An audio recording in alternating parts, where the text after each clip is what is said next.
Hey everybody! Hey! I always forget to take that screen off in between. Welcome to Pink Spots. Today I'm very excited because this is an episode I've been promoting for a long time. Kathrin and I have been talking about this for months and months and months. So I'm really excited that we're here today to talk about our experiences with childhood trauma and the ways that those impacted how we behaved, how we viewed ourselves in the world as adults. So, as you can see, I'm joined by the beautiful Kathrin of self-titled YouTube channel, Kathrin. If you haven't seen it yet, I definitely want to promote her most recent video on her views of being a prison abolitionist as someone who's survived childhood sexual abuse. It's an incredible video. It is so fucking powerful. So if you haven't seen it, please go check it out. I've linked to it in the description box below. Thank you. And since it's the kind of thing that gets demonetized on YouTube, please, please, please, if you like it, share it with everybody. Thanks for the shout out. Yes, I'm like, everyone needs to see this video. They should be showing it in school. So before we dig in today, I have been remiss. I haven't been thanking my patrons. I'm going to take a quick moment to do that. I have a list of people who have signed on and donated either through Patreon or PayPal since January 1st. So thanks to Eve. Eve's my new daddy. Thank you, Eve. Dustin, Daniel, Sarah, Stacy, Kevin, Stephanie, and Stephanie. I think they might be the same person, but they always do things separately. So who knows? So thank you. The two Stephanies increased their pledges, and everyone else either signed up to be a new Patreon or sent a donation. And Daniel, bless their little heart, did both. So I just want to say really thank you a lot, because I don't know if you guys know this, but January and February tend to be very difficult for content creators. We tend to lose a lot of funding in those months. I know Kathrin has also experienced this. So I actually lost like 25% of my income, and these recent donations and patrons helped mitigate that to an extent. So thank you very much. And also, I'll ring the tip jar. If you have been wanting to donate, you can go to patreon.com/pinkspots and donate there. And I would appreciate it. So before we get into this juicy, riveting, vulnerable topic today, we do, of course, want to have a few content warnings. Generally, we're going to be talking about childhood abuse, including sexual abuse and trauma.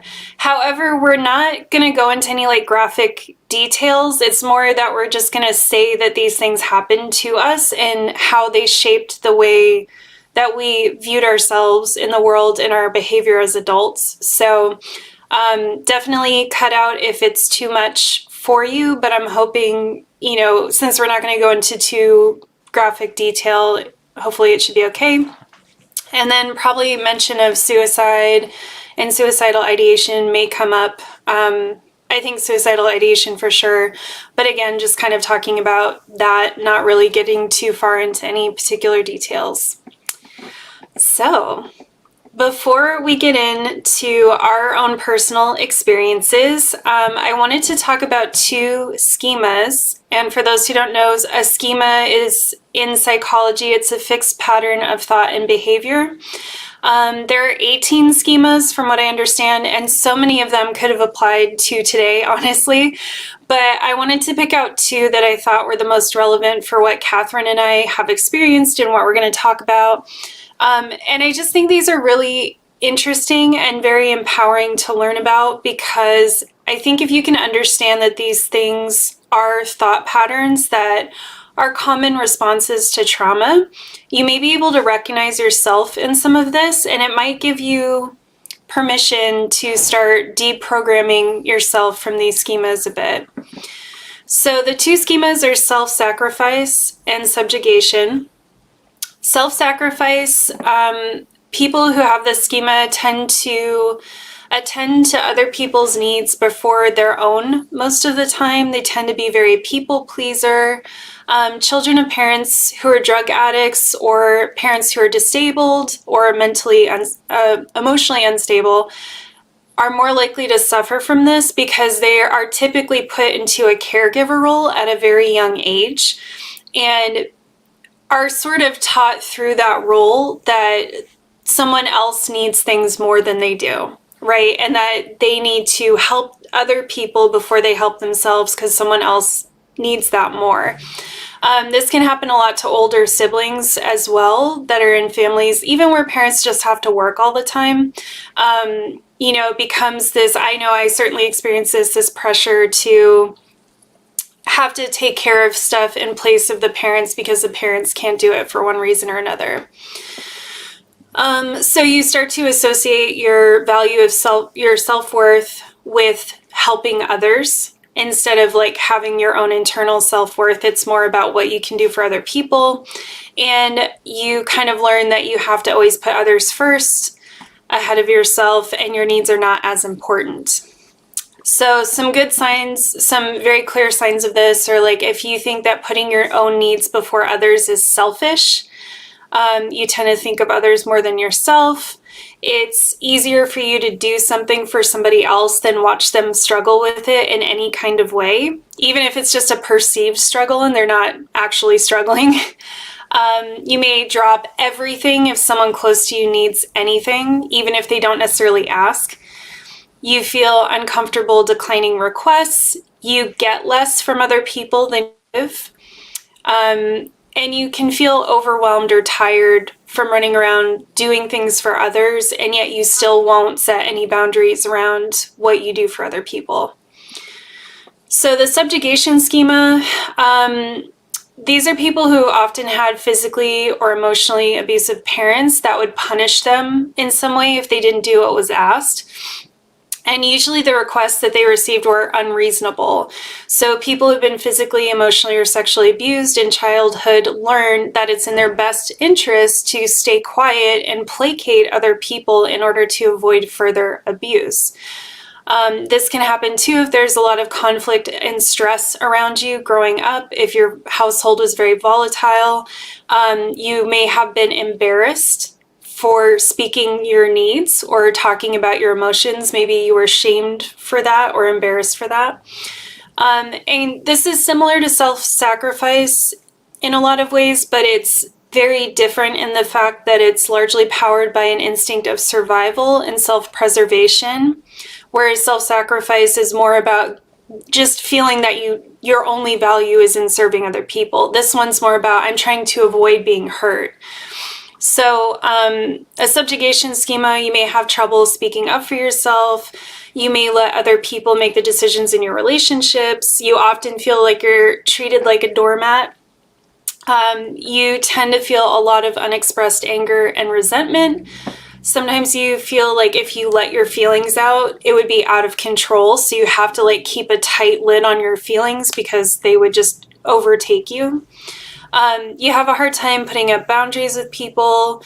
You're conflict or confrontation avoidant, and you might be passive aggressive. So that's all fun. So I wanted to lay that groundwork again. You guys know I find psychology very interesting. But also it ties into a lot of what I think Kathrin and I are going to get into today, and kind of helps to see that this is, in a lot of ways, a very rational response to childhood trauma. And she and I, a lot of what we've been talking about is just starting to recognize the ways that it's shown up in our lives and start to do the work of dismantling that. And I know I've benefited so much from our friendship and being able to talk about this with someone else. So we wanted to come on and hopefully help do that for all of you. So, Kathrin, I'm going to hand it over to you now that I just talked so much to kind of kick us off. Yeah, I just felt so seen in so much that you just said. Me too. Yeah, I guess I first wanted to say why I think it's so important, the topic that we're talking about, that we discuss trauma in leftist spaces and do the work to try and process and heal from a lot of the trauma that we've experienced. Because I think that in a lot of leftist spaces, there's this idea that we should be focusing on the real revolution and we should only have a completely materialist analysis to everything. And I don't think it's mutually exclusive at all. I think we can do both. I think we can still be focused on trying to meet people's material needs, but I think at the same time, we can also focus on subjective needs. I don't know why it's always painted as something that's mutually exclusive to each other.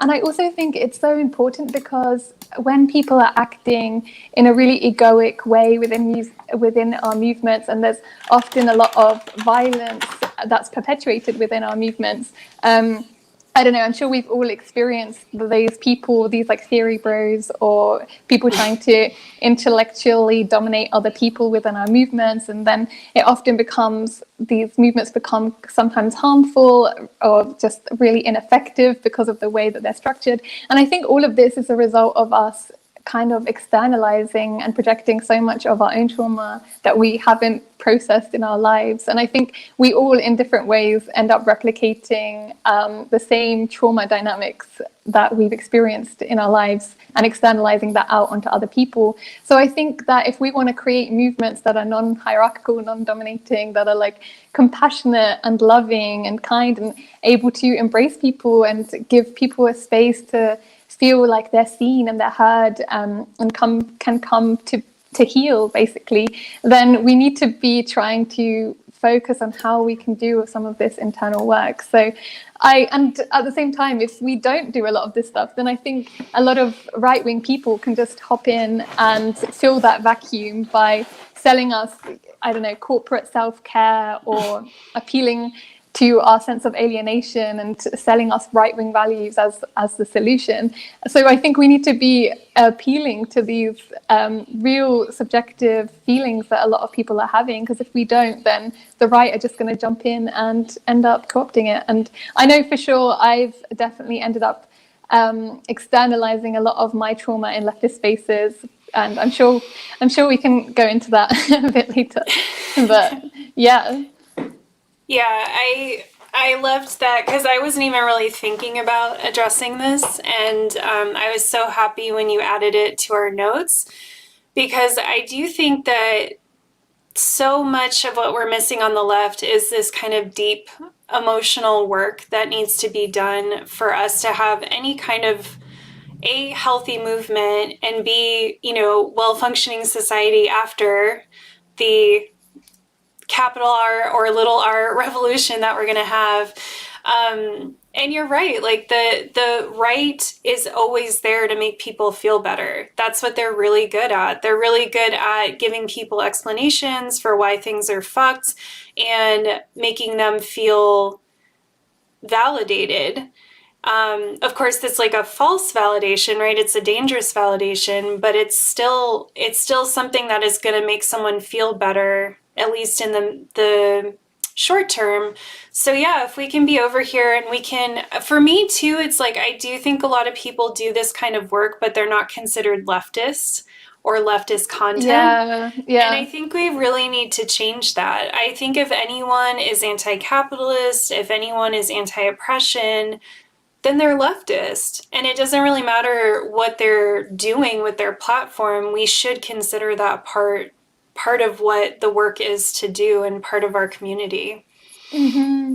Yeah, and I think one of the reasons that I emphasize it so much is because I used to be that person not that long ago that used to always be like, oh, I can't focus on my own trauma and my own suffering because other people are suffering so much more. And it was just a way to completely distract from my own real feelings, because it's easier to focus on saving other people than it is to save yourself. It's easier to focus on other people's pain than to focus on your own pain. It's just a form of control and self-protection a lot of the time, or just like a white phallic masturbation of like kind of trying to uphold the hierarchy of toxic masculinity by suppressing all your feelings.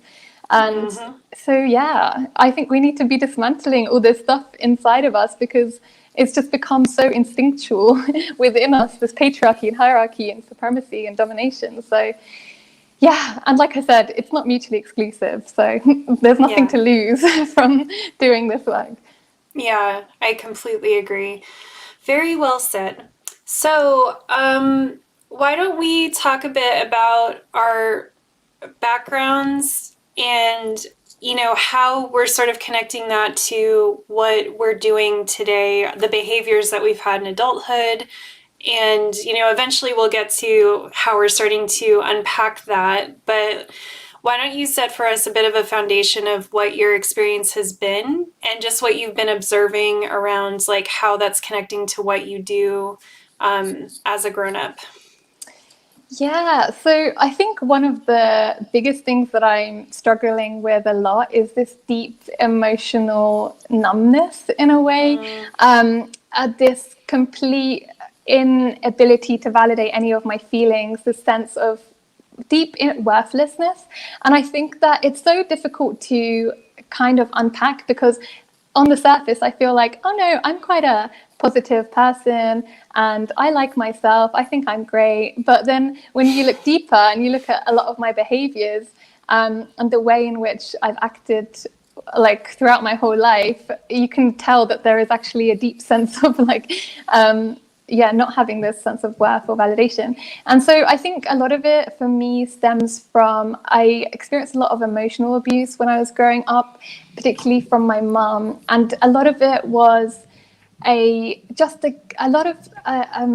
great sense that I wasn't loved, I wasn't cared about. None of my feelings were ever validated. I never really felt any kind of affection, any real interest in who I was or what I was doing. And anytime that I displayed any emotion, I felt like there was often some sort of retaliation.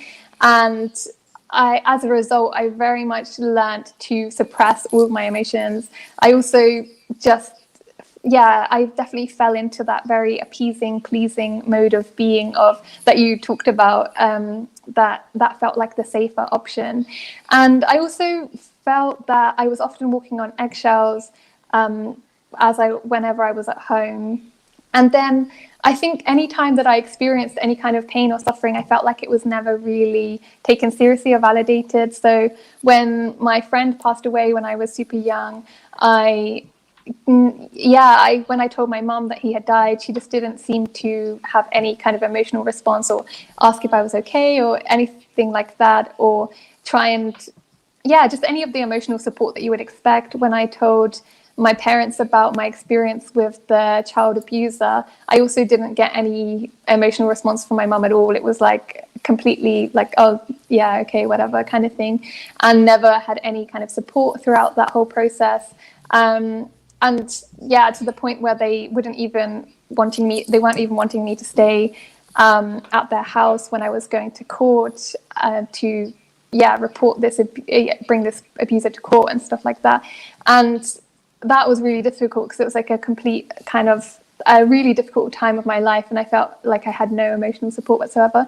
And then with the child predator, it was also really difficult because he completely eroded my boundaries, completely made me feel like I was just my body, and that I had no real worth. And anytime that I tried to express that I didn't want him to do something to me, it was completely not taken seriously. So I think as a result of all these experiences, I just learnt a sense of worthlessness and a sense of my emotions, my feelings, none of that is valid. Nothing that I express is going to be taken seriously anyway. So why have any of these feelings at all? And all of that has culminated into this kind of deep suppression of my true feelings around a lot of things. I never really processed any of the trauma that I had been through as a child. I immediately put on this like happy, positive face because that's what a lot of people liked, and got a lot of positive responses from people. And I think our whole culture celebrates that kind of strong survivor narrative, which I definitely adopted, even though most of the time it's just a form of suppression and numbing out. But and then as a result, I just found that I ended up trying to be in continuously worse and worse violating situations. And it was kind of a way, I think, for me to feel as if I could get some semblance of validation from my family. If something bad enough had happened to me, they would finally show some love, show like they cared, show that they validated my experiences. I even wished that I had been raped. I was often wishing, if this would happen, almost like it would solve my problems in a weird way, because it felt like that would give me validation that I needed externally, but also internally I had such suppressed emotions around everything. I was like, if this box inside of me that's so clamped closed with all the trauma that I have inside me, if it gets big enough, it will explode. And if that makes sense, and then maybe I'll finally be able to feel these things. But obviously then I kept getting in more and more violating situations, experiencing different forms of sexual violence, and completely numb to all of it. But obviously you get more and more numb, rather than actually it leading you to finally break and realize that, I need to deal with this stuff. And I just feel like it's also just this sense of self-destruction, almost suicidality, and as a mode of operating in the world. It's only now that I'm really realizing I need to figure out a way to really process a lot of this stuff, do the angering process, it's like I find anger a really difficult emotion to ever feel. And there's so many situations where I'm like, I should feel angry about this. Like, even, people like really doing something like horrendous to me, but I just don't feel it. And I think it was kind of abused out of me from a very young age, or it felt like if I expressed anger, then the ramifications would be even worse. So that's just one of the things I've been thinking about recently. Oh, there's so much of what you said that is interesting.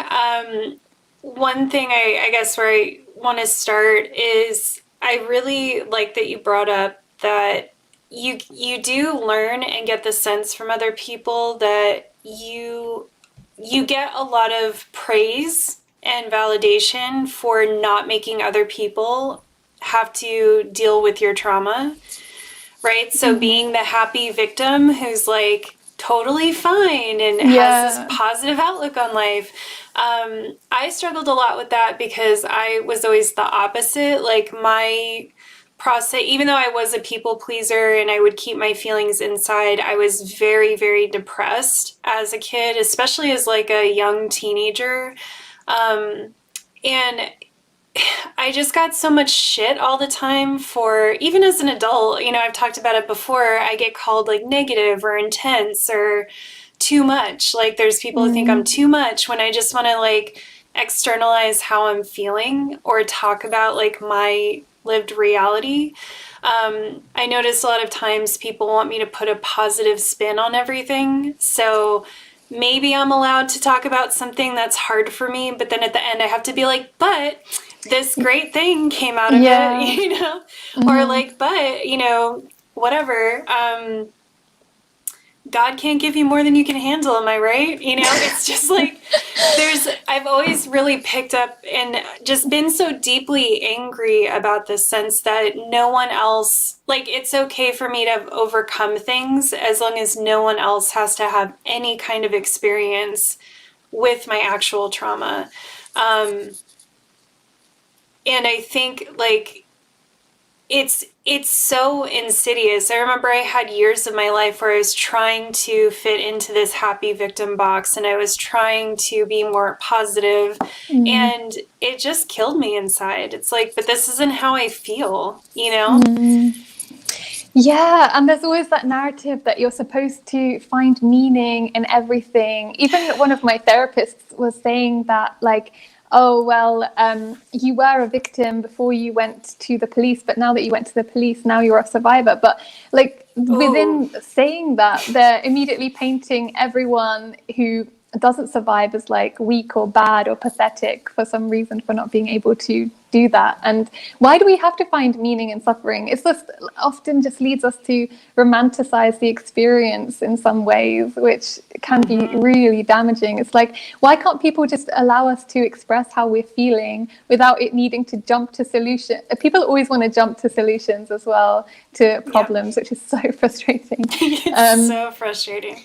Yeah, but it's this whole toxic positivity culture where we're all just like collectively so numb and suppressed in so many ways, and then it comes out in such unhealthy ways later in life. So yeah, there's one aspect of that I've really become much more sensitive to is people reframing things for you. I don't know if you've experienced this, but it's like, you'll say, oh, this happened today and it sucks, or I'm struggling with this. And someone's like, but like, actually though, it's actually a positive thing. And I think that it's kind of part of solutionizing, but it's like, you're just not looking at it in the right way, which is really, really damaging. I think especially for people who have backgrounds like you and I, and who have schemas like you and I do, that it's like, it's already a pretty large act of self-love to say, this sucks for me, this is my reality. And then to have someone come in and be like, no, you actually need to just reframe it and look at it in a different way, is really reinforcing a lot of that childhood trauma, right? It's saying like, your version of reality isn't real. You're bothering me with your feelings, and you need to just like say the things that I want you to say that will make me comfortable and not bother me with your stuff. And I just get so deeply it's something that I've just gotten more and more sensitive to where it's hard for me to even engage with someone who's doing that to me now. Yeah, I think there's somehow a tragic optimism in the way a lot of people like to talk to us. It's almost as if they think that they want to make it seem as if we're to blame in some way, or we just need to reframe the way that we think, because they like to believe in a world where just thinking the right way can mean that you are free from any kind of suffering that's longer lasting, or that, like, yeah, if you follow the rules, then it won't happen to you kind of thing. So I don't know, I think people can't, I think it's often the people that are the most repressed that have to push this onto us, because if you're repressing your own emotions, it's really difficult for you to really make space for other people's pain and suffering.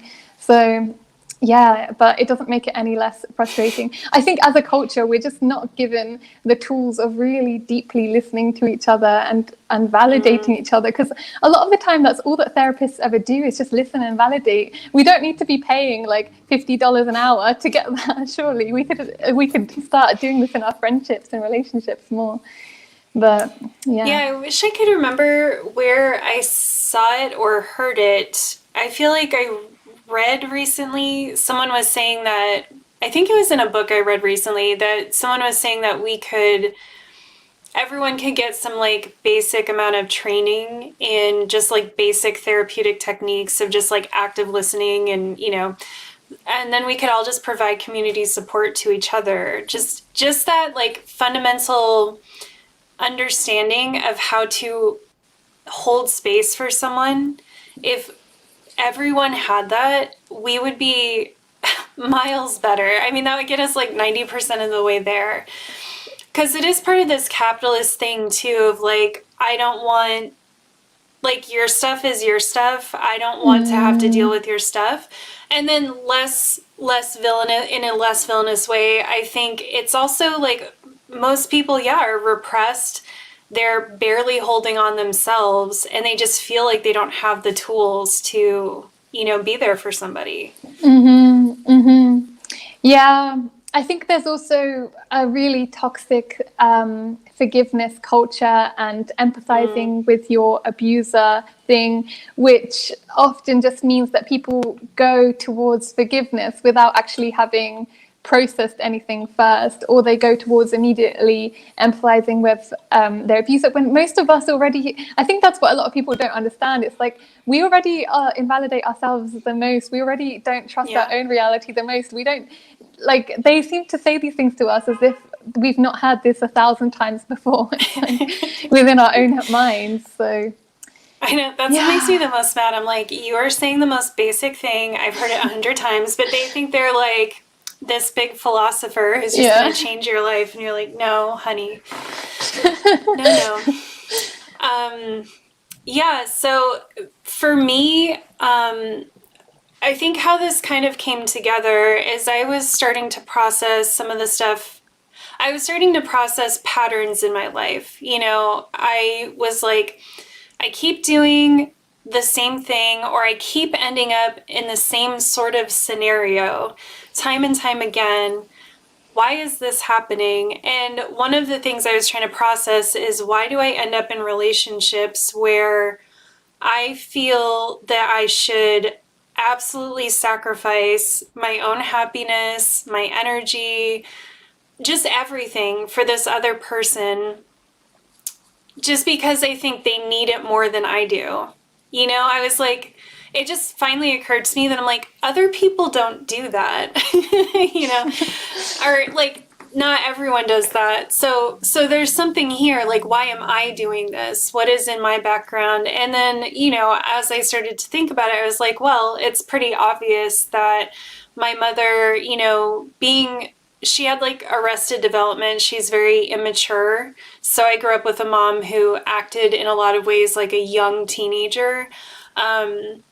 She's an alcoholic. She has mental health issues. So she just needed a lot of like I always felt like I had to be the adult in this situation. And I also was left with my sisters from a very young age to care for them while my parents like either had to work, or my dad had to stop working for a while because he got really sick. I think in the same way that I'm sick now. He just got like really burnt out. And I just, it started to occur to me that like, oh, this actually makes a lot of sense, that I would think that my strengths are owed to other people who I perceive as not being strong enough to take care of themselves. And I have learned that my own happiness, my own life isn't worth like I basically felt like my only value is to be here for other people to like siphon off of me. But I would be so resentful. I would like be like, I used to be really passive aggressive. I'm not anymore, thank God. I worked very hard on that, but I definitely fell into that trap of like, I would let people walk all over me. I would even volunteer more than I needed to. But then I would also be like burning with resentment and anger on the inside. And just what a nasty, dynamic to have there. Yeah. But I had to realize it stemmed from this belief that like I was just this like vessel for other people, and that me, who I am, was not even like a valid thing.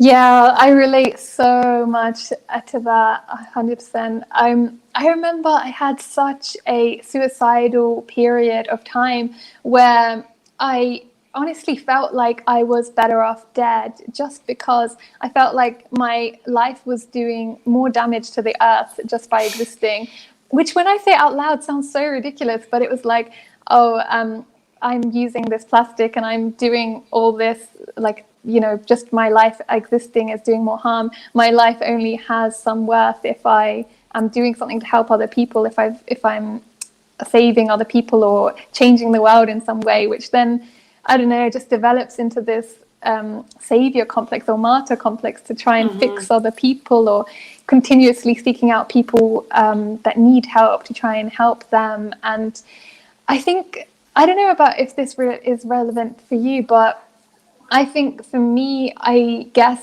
I had a lot of guilt and shame that I didn't save my best friend as a child who was abused by the same man. And because I had all this inner, or still have this inner guilt and shame about that I'm still working through, that I didn't save him, I feel like maybe I need to try and continuously save other people as a way to make up for that. I don't know if that resonates for you at all with your situation. It does. I left my dad's house at the time, because by then my parents had gotten divorced. I left my dad's house, on my 18th birthday and moved out. I never saw him again. But my two sisters were still there. And initially my plan was to try to get custody of them, to try to like become their legal guardian and take care of them. And then, I was a uneducated 18-year-old who's had only been a waitress. So I wasn't able, like I was barely able to pay my rent. I had to move all the time to keep chasing cheaper and cheaper housing. I was working like 80 hours a week, minimum wage jobs, just trying to like I couldn't even feed myself half the time. So I just wasn't able to take them. And then, life just happens. And so we all kind of went our separate ways. And I just have never been able to. So anyway, as we got older, my youngest sister and I are still very close. I don't talk to my middle sister. And she is almost more like a kid to me than she is my sister. And so as adults, we've started to try to reconnect on this different level, like reconnect as sisters instead of having this like mother-daughter dynamic.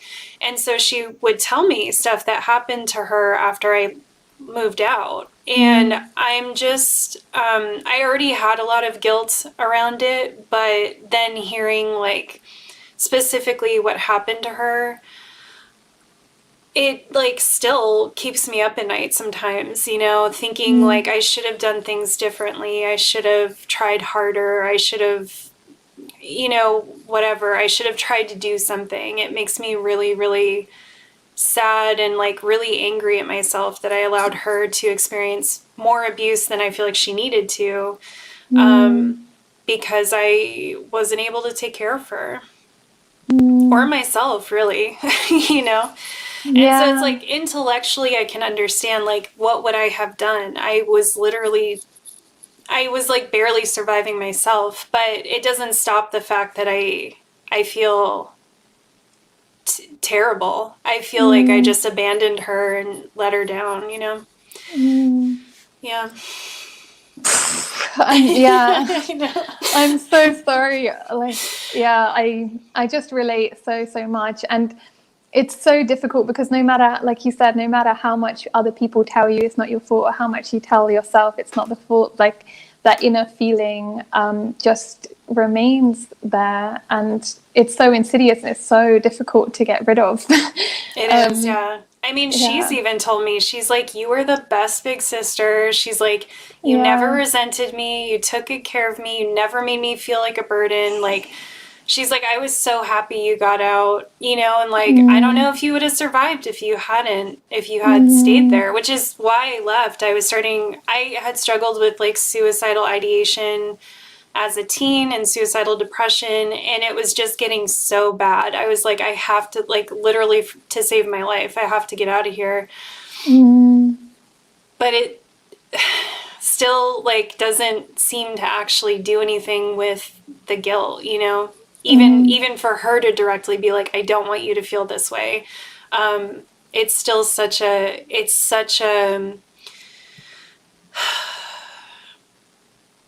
it just seems to be this immovable thing for me. Mm-hmm. I just relate so much, and I've been trying to.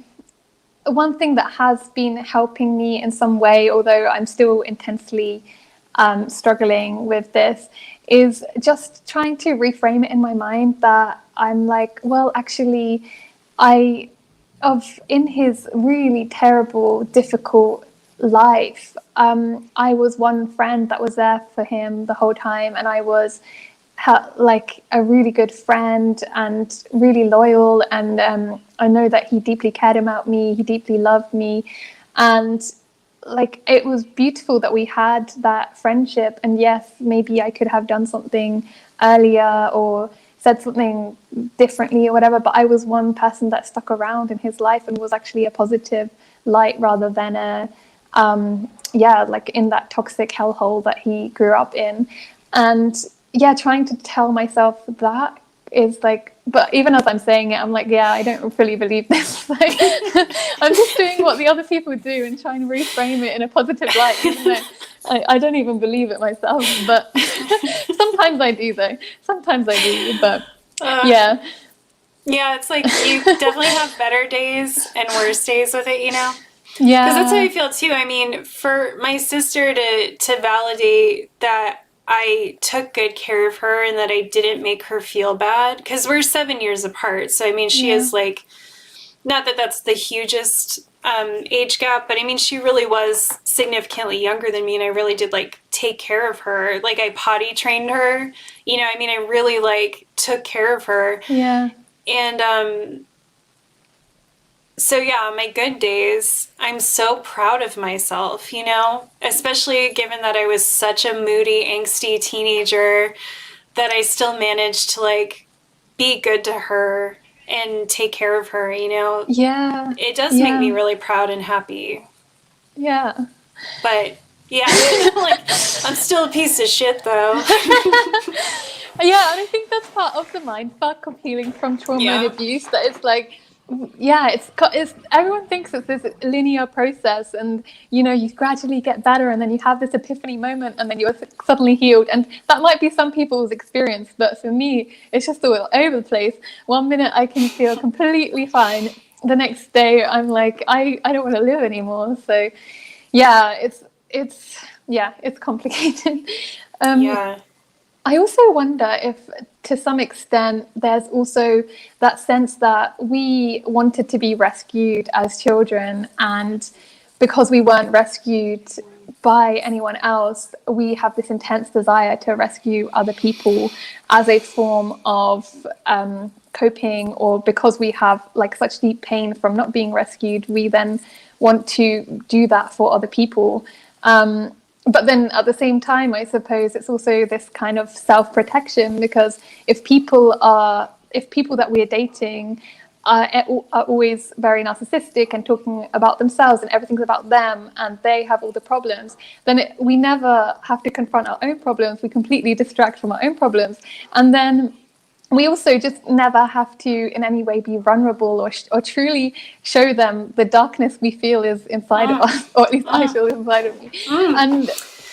And it just ends up being this, like, just a form of control and self-protection and distraction from our own feelings, whilst I can paint it in my mind as like, oh, I'm just being a nice person, when actually it's very much self-serving in a lot of ways, which is fine. It's like a coping mechanism, and that's valid. But yeah, that was a huge kick in the ass epiphany for me a few years ago, that I was like, I keep being drawn to the same kind of romantic relationship, I think in big part because then the focus is always on the other person, always. And all I'm trying to get from them is support, right? That's what I'm chasing, is like, maybe if I can fix you enough, then you'll just be calm and we can just have like stasis. Which allowed me to not have to look at any of my own shit, because I'm just so thoroughly involved in their stuff. And I'm not like, oh, I want someone to support me this way so I can do work on myself. No, I'm like, I just want to help this person get better so I can feel like I earned their love, and then we can just be like chill, you know? Yeah. Yeah, and it was really hard for me because I consider myself a really introspective person and someone who's done a lot of work on themselves. So to realize I was using relationships to escape processing a lot of trauma was tough. You know, it was a hard thing for me to have to admit that I was doing. Yeah, the same for me, for sure. I also feel like for me there's a sort of real what's the word, kind of comfort in the familiarity of that dynamic, because I think they call it repetitive compulsion. I think psychologists call it repetitive compulsion, and I think it's sort of like, you know, when you're driving to work and you've gone the same path for 3 years, then someone tells you, oh, you know, you can take this other path and you're less likely to die in a car crash, and you're less likely to deal with traffic and annoying drivers. And you're like, well, this one path, I've been going on it for years and it's familiar, and it feels comforting to take this path. So you continue to take it, even though you know the other one is better and less dangerous. And it feels like that with relationships as well. It's like there's a comfort in replicating this dynamic because it's what I've known my whole life. And if a nice person comes along and treats me nicely, I'm like, what is wrong with you? And I don't like this. This makes me feel uncomfortable. Why are you being nice to me? Get away from me. And not that I've actually said that to them, but, you know, it's that kind of sentiment. And it's... You're too nice for that.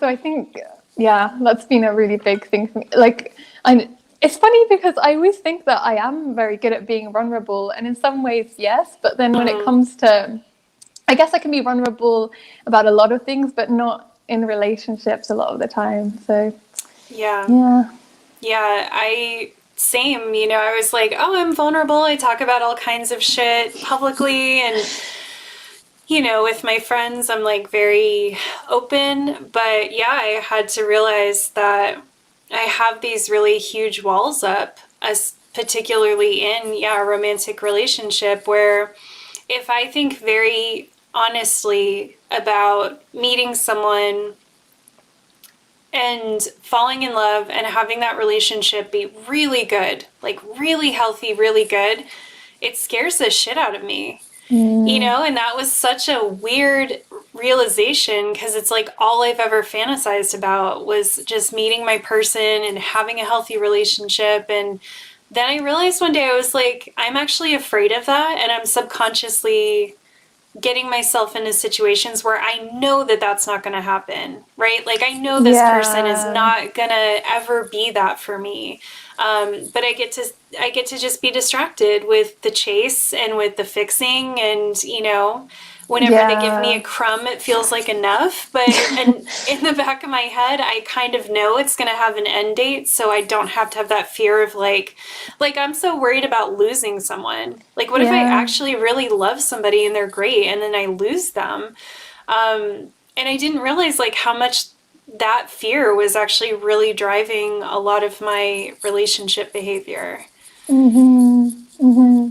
Yeah, because I suppose on some deep level, we were rejected, or at least felt rejected by our families. We felt, or at least I felt violated in a lot of ways. I didn't feel loved, didn't feel cared about.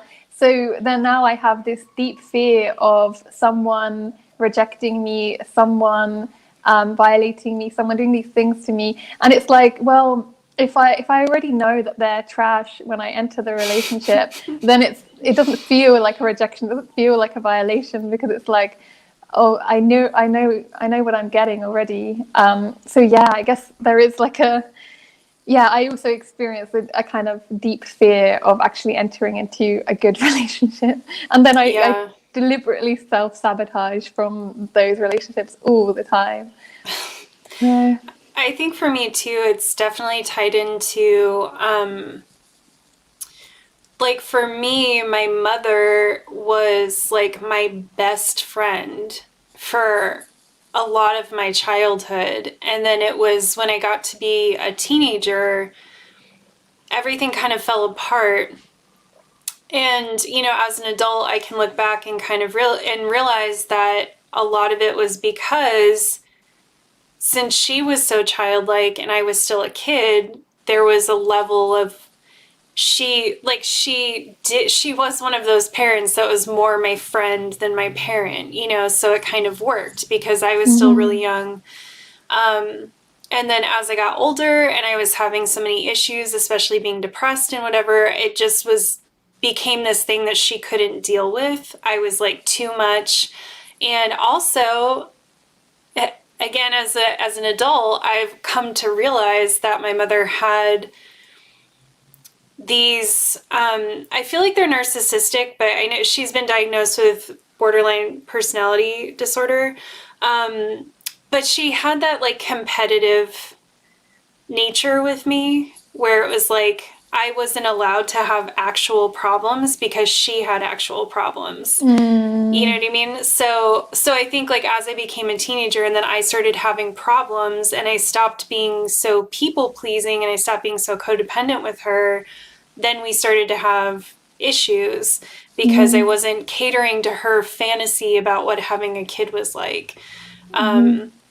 So I think that for me really factors into the performance piece of it. And then just the overall, if you had talked to me at certain ages, I would have just told you my mom was the best person on earth. Like she was perfect, you know, and then realizing like how abusive and damaging she had been to me caused me to, I think, develop this deep sense of like not trusting that something would be good and then stay good.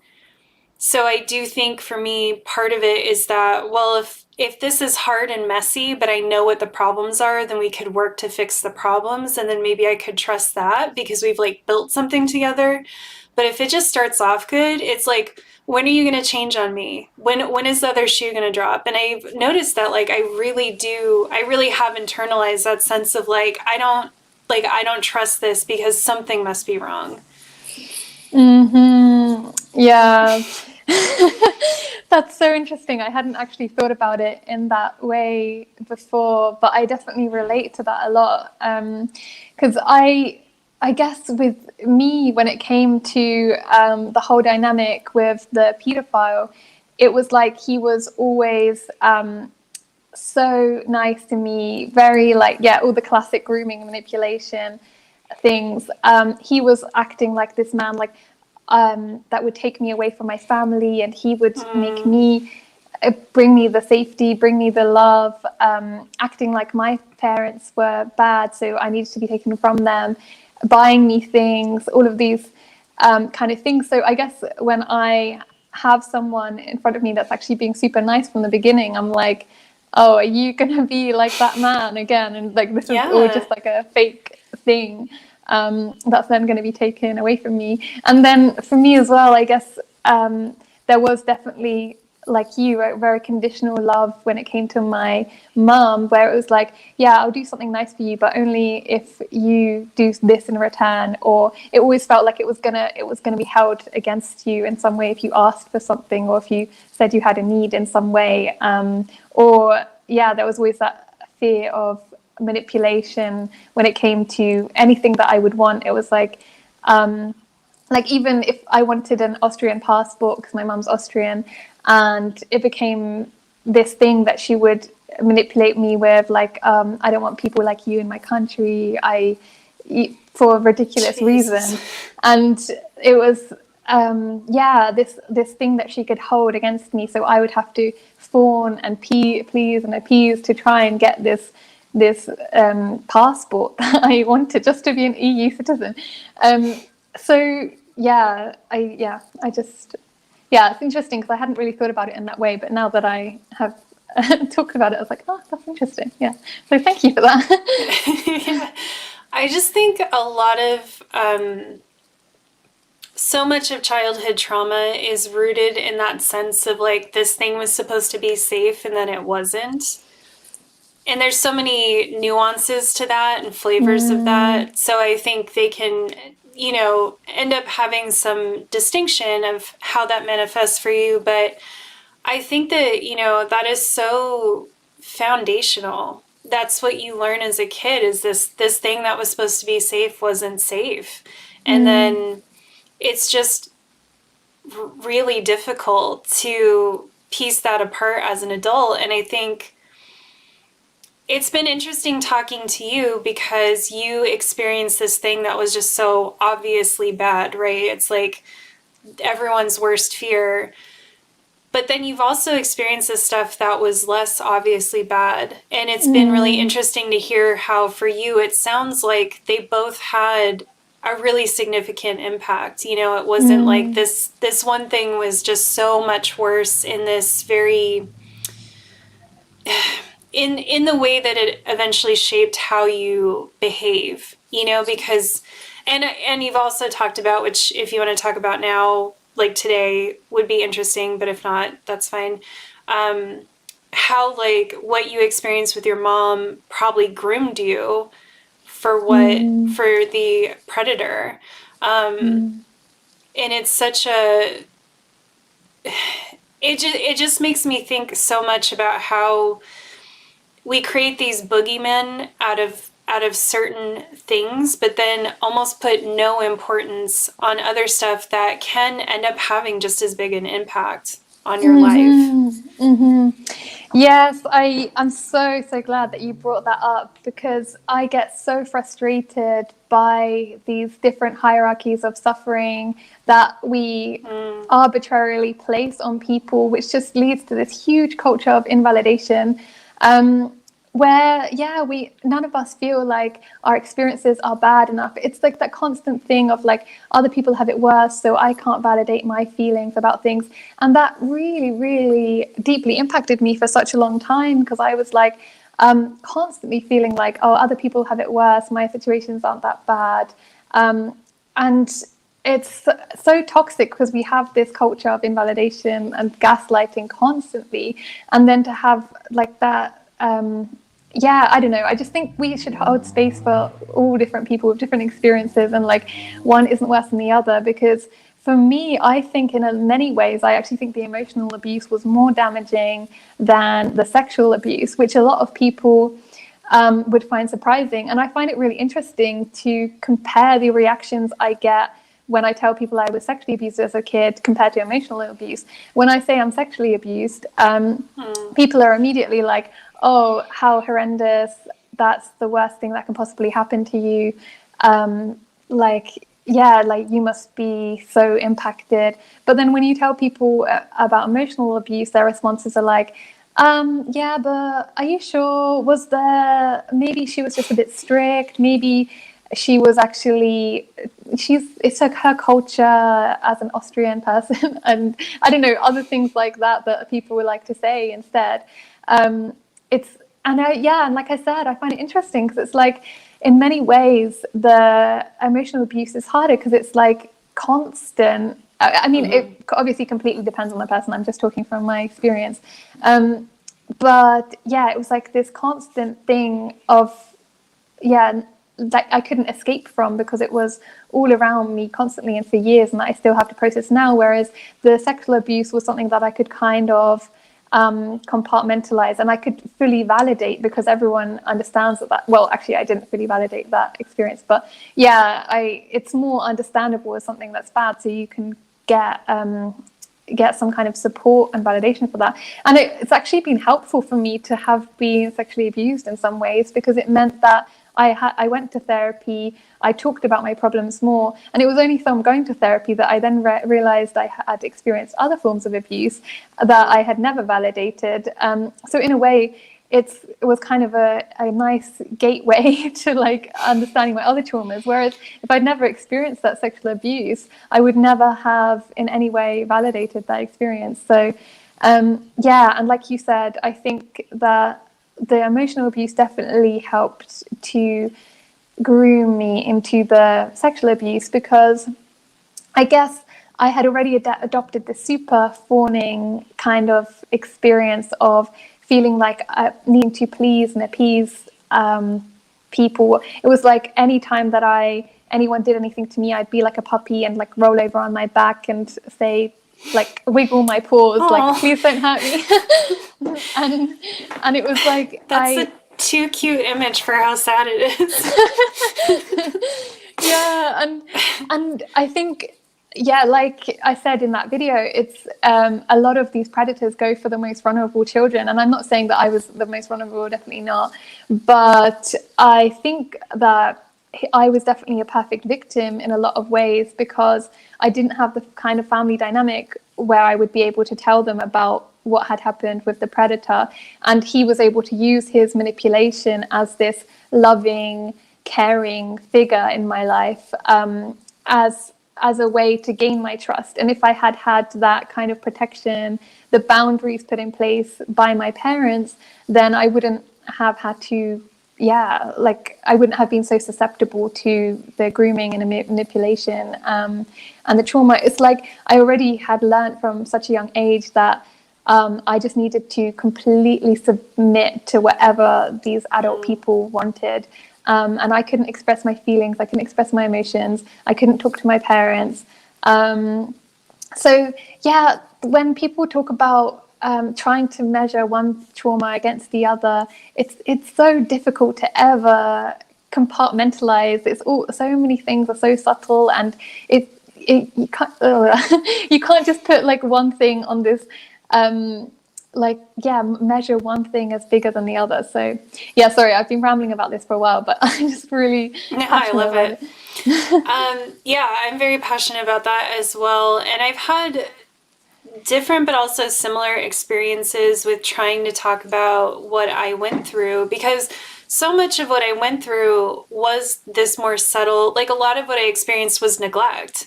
And it's really hard unless you're like an infant who is left screaming on a kitchen floor with like the gas stove on for 3 days. Like, people don't understand what neglect is, you know, beyond that, like some kind of very extreme example. But, you know, psychologists say that neglect is probably the most harmful form of abuse that you can experience as a child. Oh, really? That's interesting. Yeah, because it's so primal. You know, it's so like that as a kid, that's the most basic, biggest thing you need is to be, are people here and are they going to take care of me? Am I going to be kept alive by somebody? And when you learn that that's not going to happen as a kid, it's really damaging. And again, not to measure, like I'm not interested in actually measuring what's worse than something else, but it's just interesting that is a form of abuse that is often not even actually recognized as abuse, and yet it is so damaging. It's incredibly damaging. And they've said like it can be difficult to treat. It can be like a harder thing to kind of process and work through, because again, like your core is like, but no one's ever taken care of me. No one's ever shown up for me. Like I know that's how I feel. It's beyond just, oh, I don't, I need to work on my trust issues or something. It's like, I have to protect myself because I don't believe anyone else is ever going to actually like really be there. And it's really hard to describe how deep that is for me. So to what you were talking about, like I would try to talk about these more subtle ways that I was abused or neglected. And, it was like people would just dismiss it. People would say, oh, that's not whatever. I find people have a lot of self-interest in keeping things from being called abuse because they don't want to think that they're abusing someone.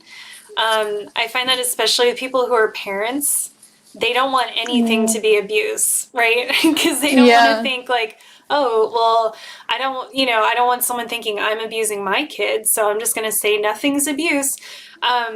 But when I would get some sympathy and understanding, it was often around things like my parents getting divorced or my mom being an alcoholic. And I was like, honestly, those were the least. Like, I was happy when my parents got divorced. I was like, thank fucking God, it's about time. And my mom's drinking was very traumatic, but it was also very brief. And it was right before she ended up moving away. So it's like, yeah, that was traumatic, but it honestly was like the least traumatic thing I probably experienced from my childhood, Whereas like there were so many other things that were way more damaging. But it's like, oh, someone's like, well, I'm not an alcoholic, so oh yeah, alcoholism, that's so hard. And you're like, or it's like I've seen that on TV, I kind of understand it.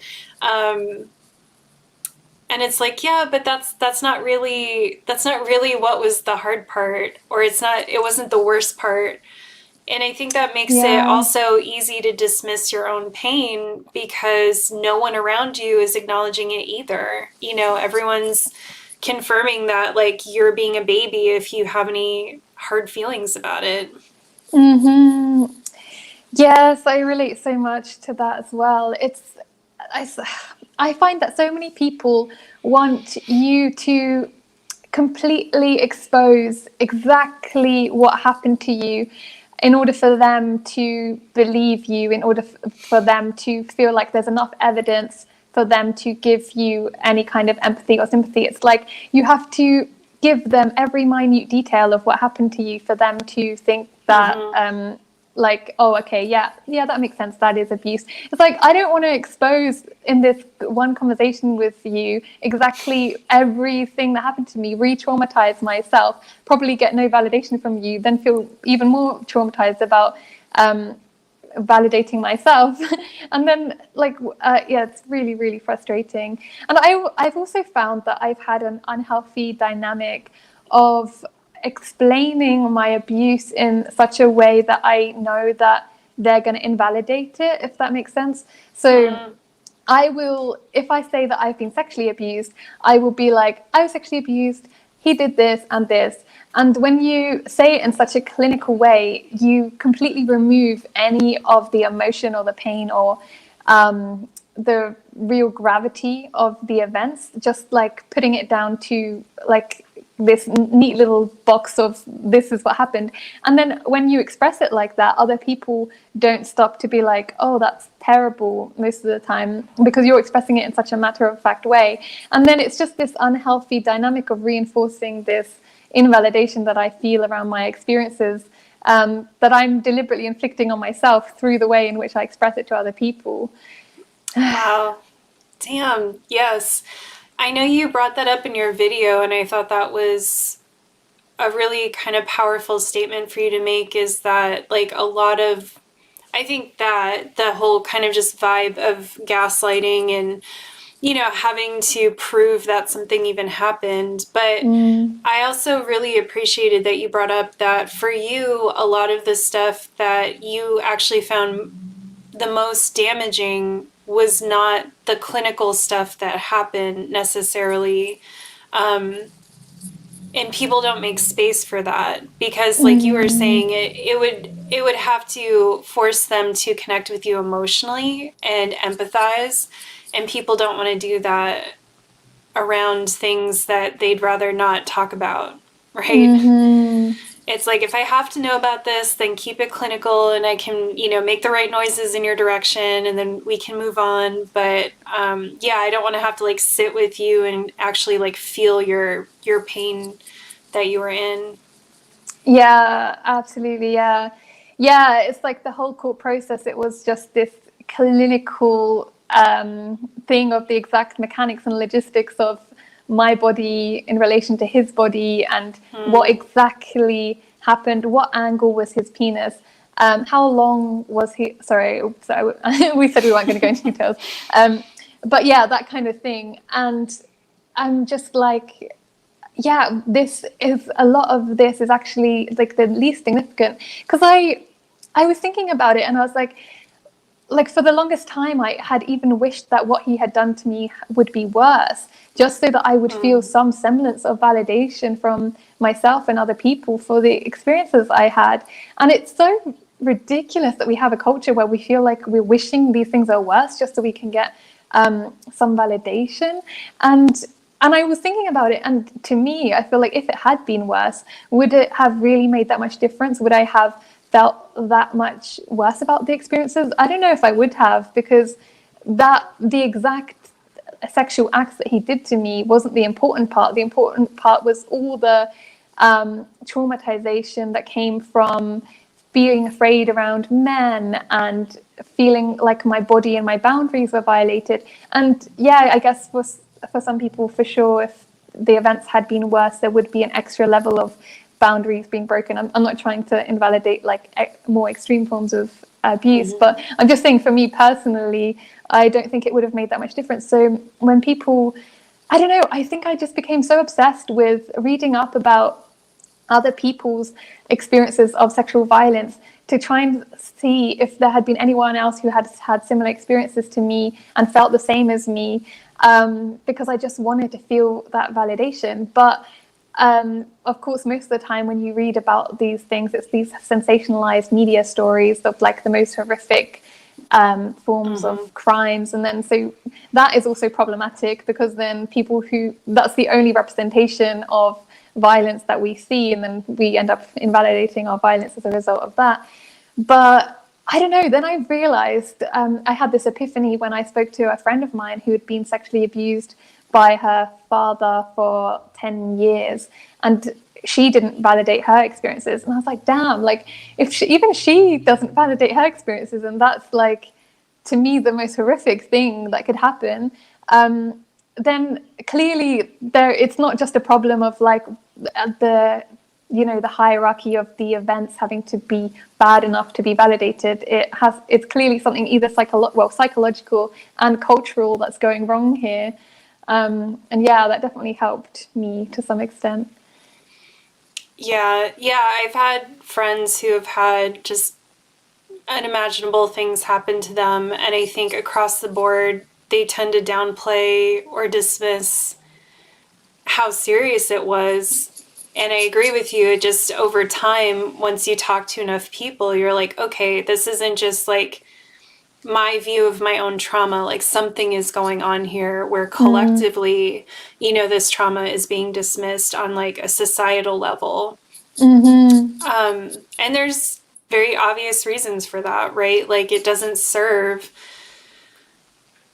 the patriarchy, capitalism, imperialism. It doesn't serve any of these systems for us to start connecting with the ways that they're impacting our lives and the subtleties. If we can keep everything in a headline type, like I said, like boogeyman type framing, then it seems like all of this stuff is very rare and it's not a systemic problem, and then we can just address it that way.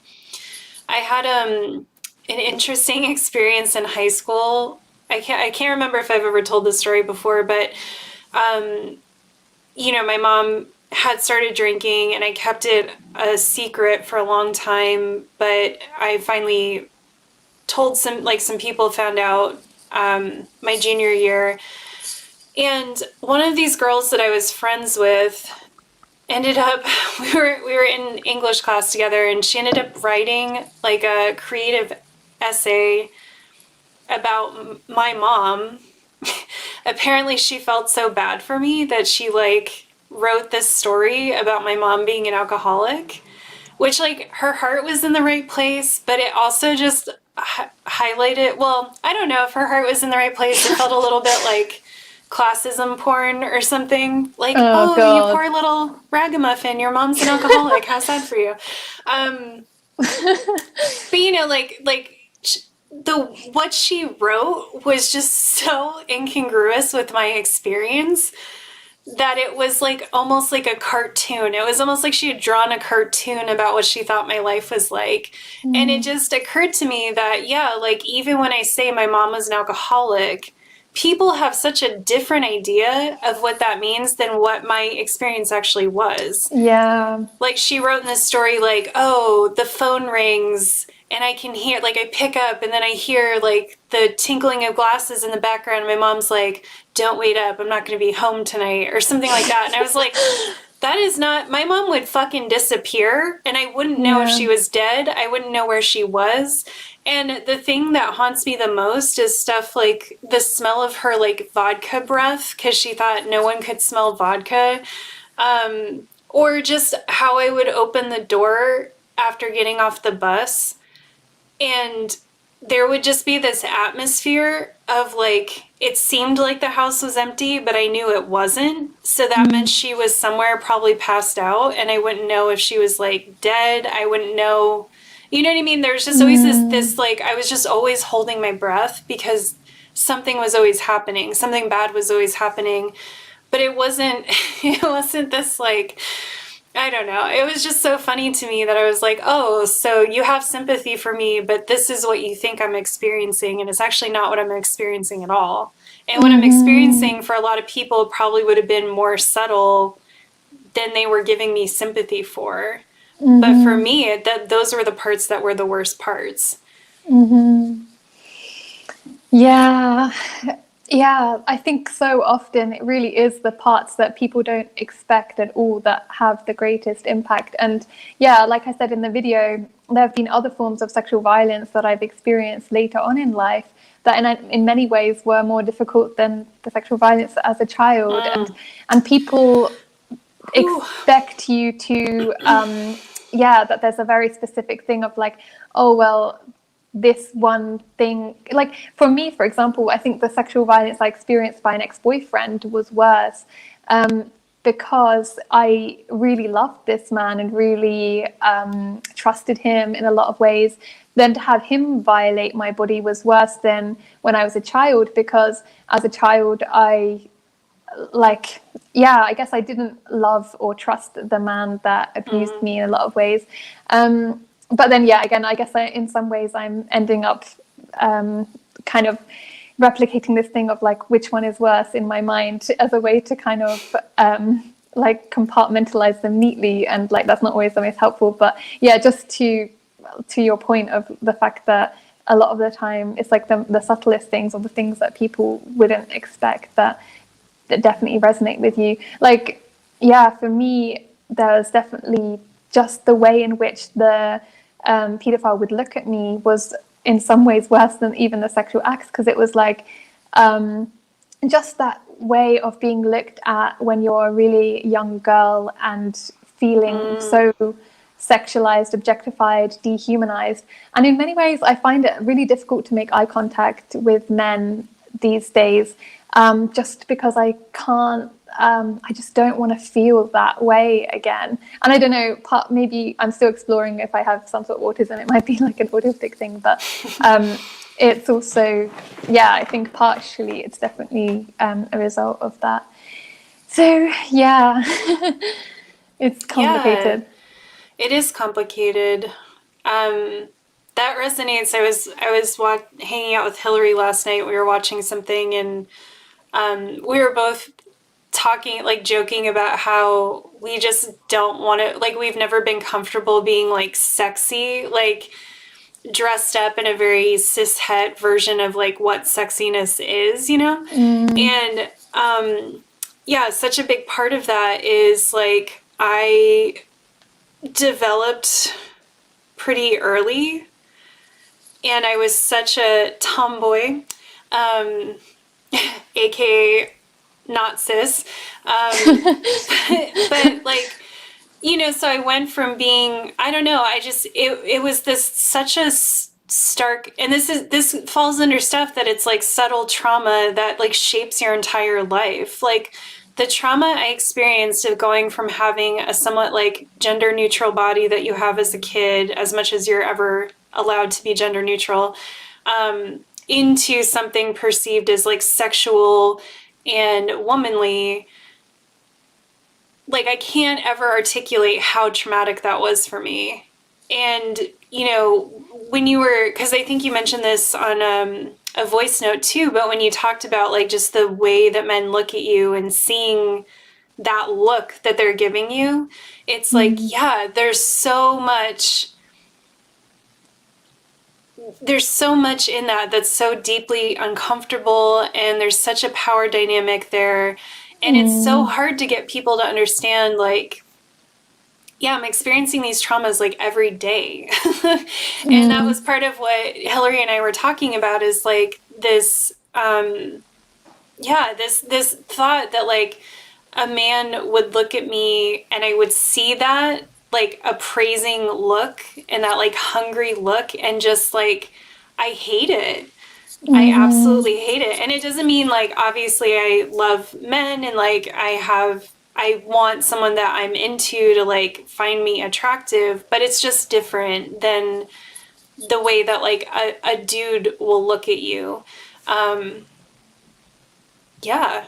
And it's hard. Like people want it to be like a rapist in the bushes or nothing. And it's like, it's literally the everyday stuff, you know, or it's even small things. Like I've been thinking about this so much lately, because I'm like, this was fucking wild. Did I literally almost get kidnapped? I was walking home from school one day when I was really young. I want to say I was like 10, and it was on the back strip of a beach that I lived on. So it was like a main road. And these two men pulled over in a car, and they were like, get in. Like they like drove their car like in front of me to like block my path. And they were like, get in the car.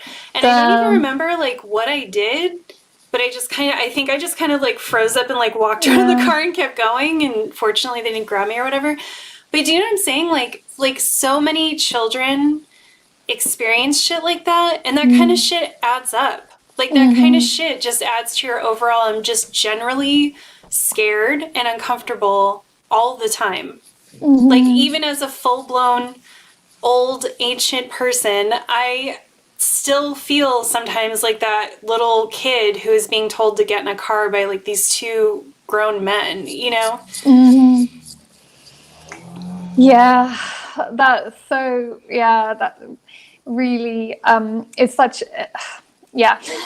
I just think that so much of the time as well with things like that, it's like sexual violence is only really considered valid if there was actual sexual acts involved, when a lot of the time so much sexual violence doesn't have any physical contact at all. And like, yeah, experiences like that of, yeah, people potentially trying to kidnap you, yeah, all of these things, just it's just like rape culture is everywhere, and there's just so many different experiences like that all of us have, and at the same time it's so silenced that no one really knows about it or really talks about it, because it's kind of just normalized. It's like, oh yeah, well, I've had that too, and I've had that too.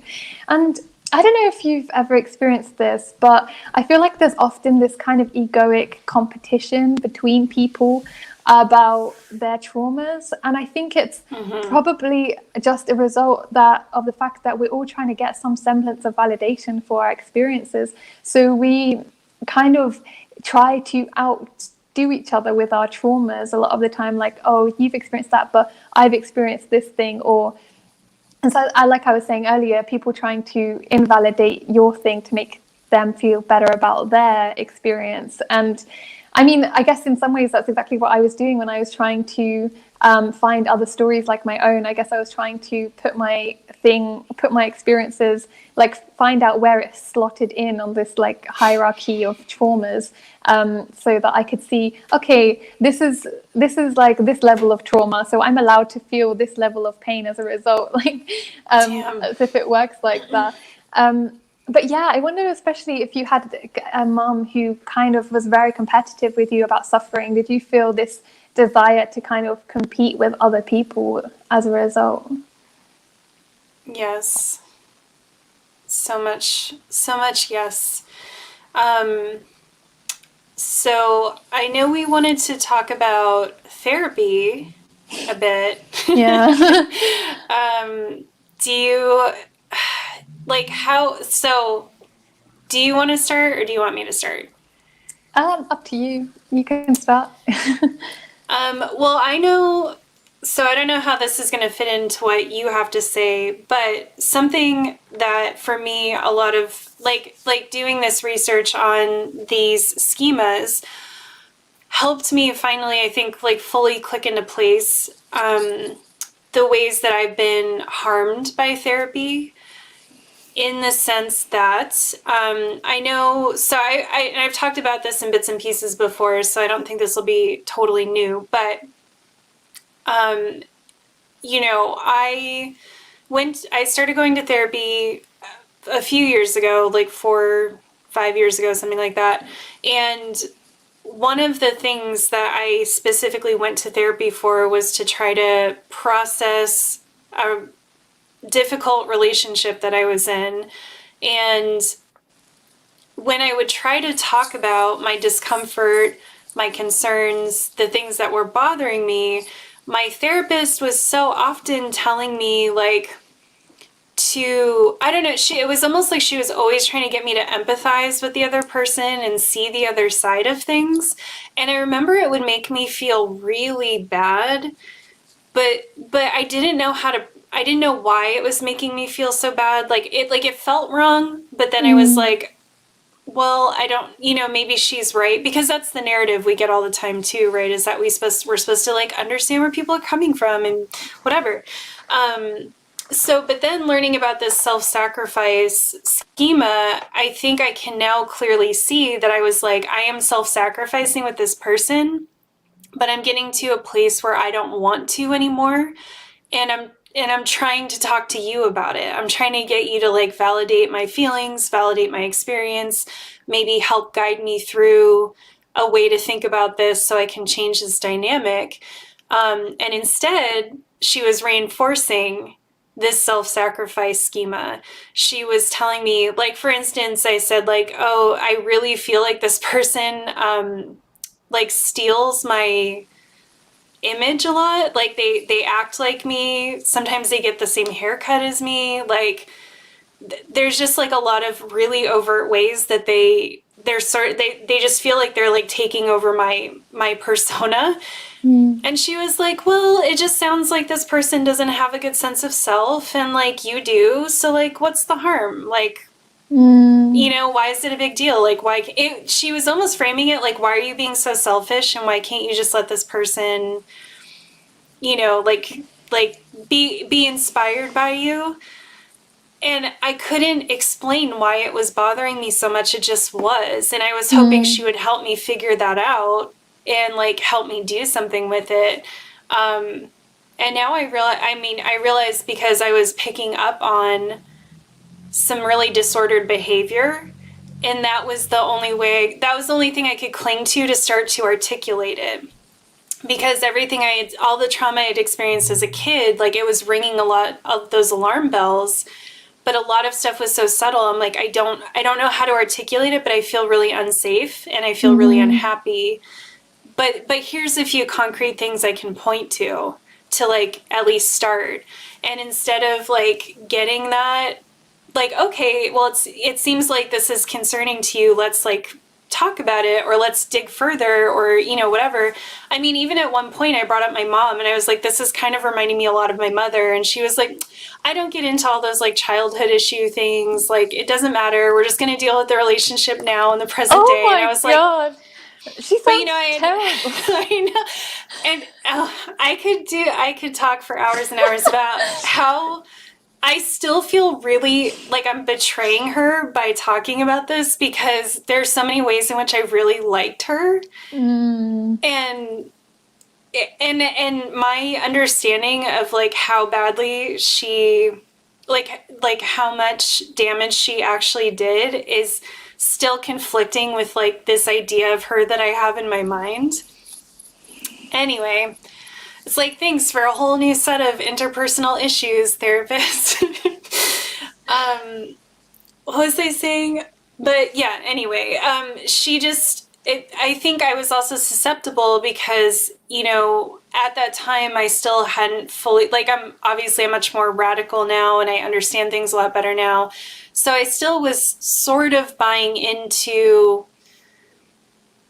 well, and also understanding I'm autistic, and there's just a lot of stuff, like, so I had a lot of internalized judgment of myself as like, well, and it's also the self-sacrifice thing. Like, am I selfish? I probably am selfish, you know, and I know I'm too negative for people, and I know I'm too judgy, and like, you know, like all this stuff. So when she was saying that, it just kind of fit with like the stuff I've been conditioned with all my life, that like, yeah, you shouldn't be, like it's narcissistic to think someone's copying you or to be mad about it, that kind of thing. And she very much would treat me like, I really do think she thought I'm a narcissist.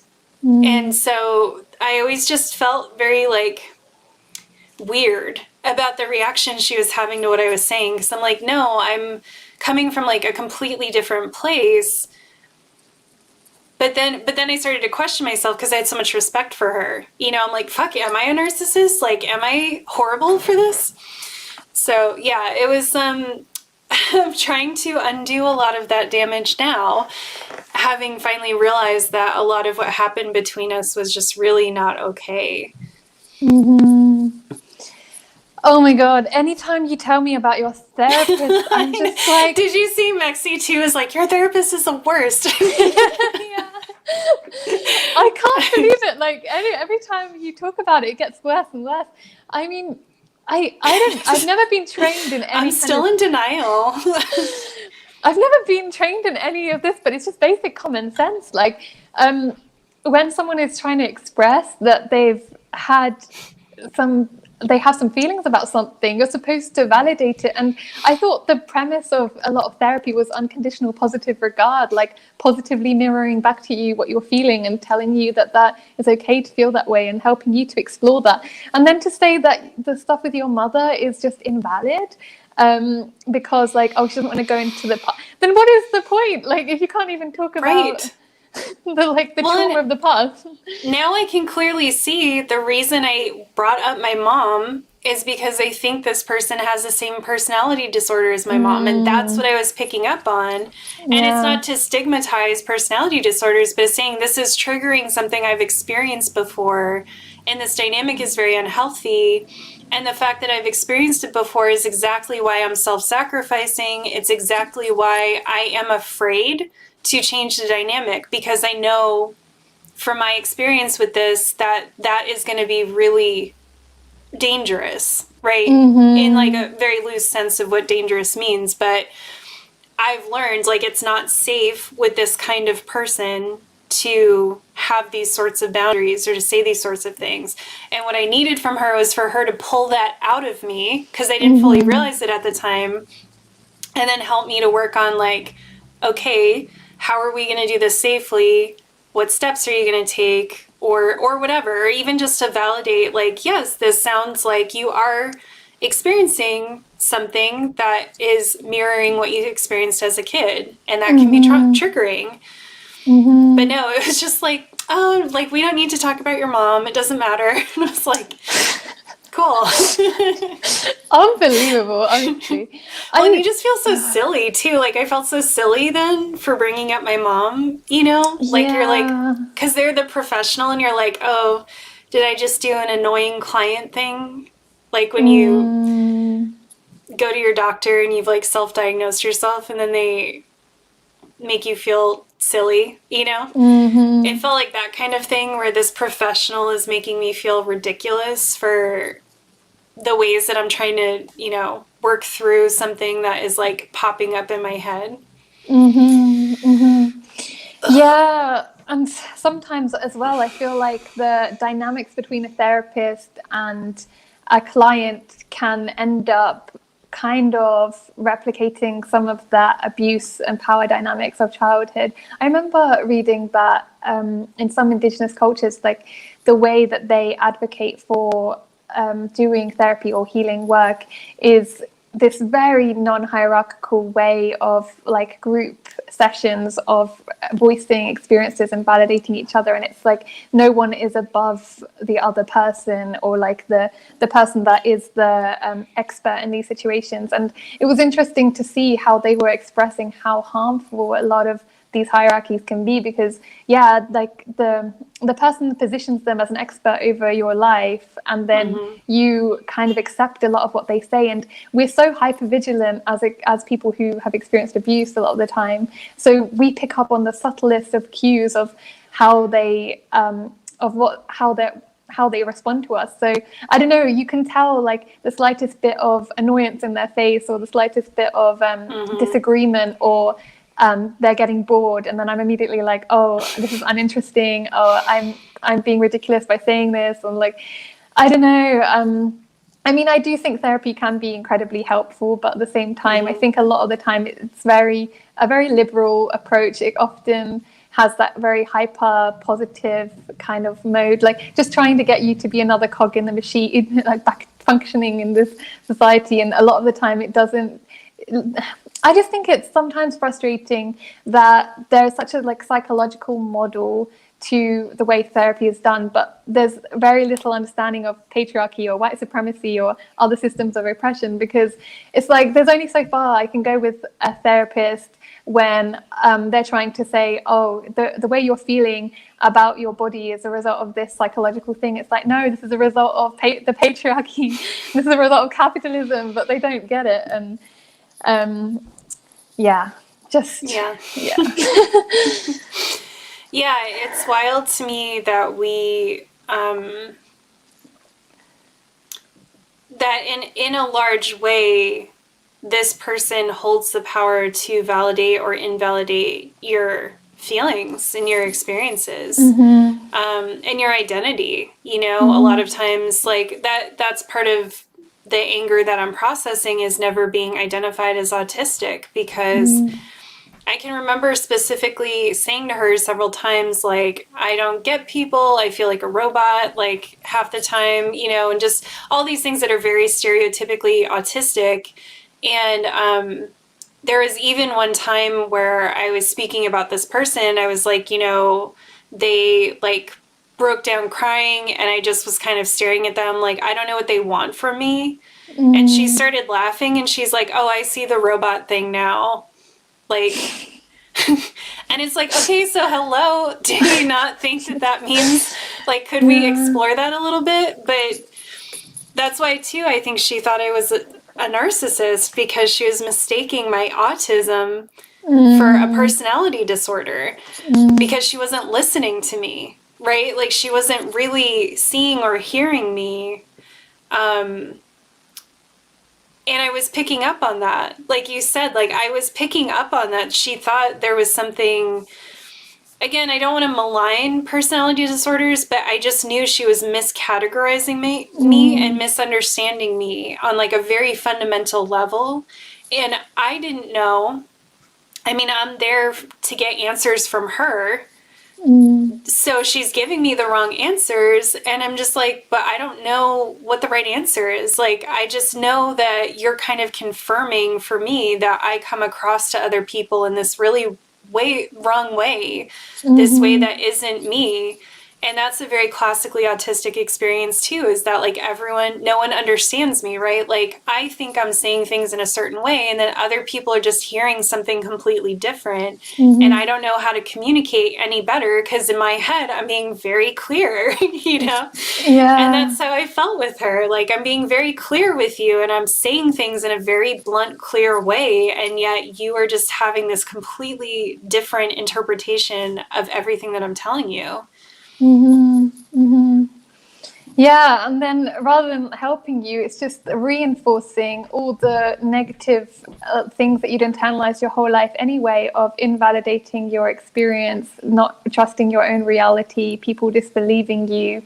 And then to have that reinforced in therapy where they're supposed to be the ones that are solving the problem, it's just like extra level of insidious, especially when you're just opening yourself up so much. So, Yeah. oh my God, I'm so sorry, honestly, that you had to experience that.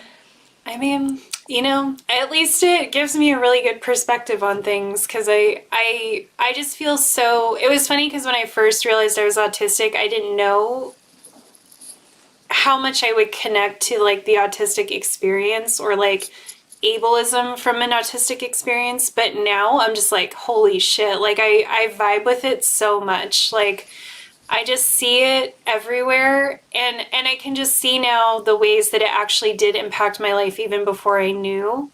And for me, that's the most clear way that it presented itself. Mm-hmm. I'm just so mad. I'm so mad for you as well. Yeah, I also think it's really interesting what you said, because I think that in a lot of ways we all learn what things are and aren't acceptable to bring up in therapy, which then I felt like a lot of the time I would just cater to what they wanted me to talk about or how they wanted me to present my emotions, because I felt like a lot of the time they wanted me to have a certain emotion towards an experience and then told me that I'm disassociating in that moment because I'm not having that emotional experience, and I try and fake a certain emotion because that's what they wanted from me, and I'm like, what am I doing? And it was just, yeah. And so for me, for example, I felt like a really big part of my coping mechanism was to have this rescuing fantasy of and it's really embarrassing to bring up, and so I never really brought it up in therapy, because also I think therapists kind of have often invalidated it, but it's like this sense that I have that some sort of knight in shining armor might come along and rescue me from my pain. And I definitely, a lot of the time when I'm feeling really bad, I will disassociate from my bad feelings by having this compulsive escape fantasy of this unattainable man that will rescue me from my feelings. And in my fantasy, it's like they're going to provide me with protection, they're going to provide me with strong boundaries, they're going to provide me with validation of all my feelings, and basically they're going to solve all my problems. And it's such a good way for me to completely distract from my feelings in that moment, and also to completely prevent myself from having to do any of the work to give those boundaries and self-protection and validation to myself, because it's like, oh, it's fine, someday this person will come along and they will solve all my problems. And yeah, and I think that that has been a really unhealthy mechanism for me, which I think came from the fact that I always wanted to be rescued as a kid and then was never rescued. And I think because a man took away so much of my self-worth and my validation, I feel like a man has to be the one to give it back to me, which is obviously ridiculous, but it's kind of that internalized feeling that, oh, a man violated me and took this away, my boundary protection, now a man can fix it. And I suppose also culturally we have this narrative imposed on us constantly that like a man, it will solve all your problems. But anyway, so whenever I bring this up in therapy, it's always kind of dismissed, like, oh, well, everyone in our culture, every little girl has this idea of a princess, being a princess and someone coming. It's like not a big deal. Like, I'm like, yeah, but this is a key way that I disassociate from my problems. And I know that this isn't healthy for me. And I don't know, I also think in many ways that it just means that like it's another form of self-sabotage, because then I never end up actually trying to get into a healthy relationship now, because it's always like someday in the future this unattainable person will come, and so I never have to be vulnerable or open or really present in my current situations with men.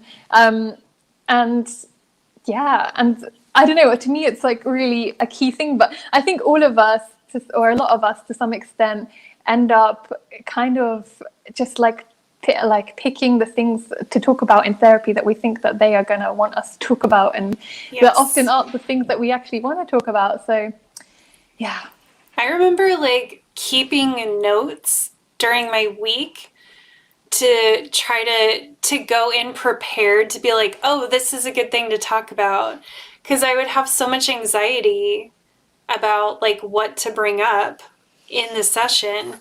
And that's another thing, that there's so many subtle things, I think, around trauma, and I think around autism. Like, for an autistic person to go into a room where the person's just then going to stare at them until they say something and bring something up is like a fucking nightmare scenario, right? Like, I actually need someone to help guide the conversation a little bit. I need someone to help us get started. And yet it's such a common technique to be like, well, what do you want to talk about this week? Like, what's going on? And then the people pleaser in me is exactly what you're saying, trying to be like, what would be interesting to her? What's worthy of even talking about? What can I bring up? And I remember I would have so many sessions where I would just talk about like something that I didn't even care about and wasn't even actually what I wanted to talk about that week, because I just kind of panicked, like opened with that because it seemed more interesting, and then we would talk about it the entire time. Yeah. And it's so funny because I hear therapists talk about, I heard the phrase, it's like a doorknob. I can't remember the phrase for it, but basically it's when the patient like has their hand on the doorknob to leave and they're like, oh, by the way, and then they bring up like this huge thing that they actually wanted to talk about.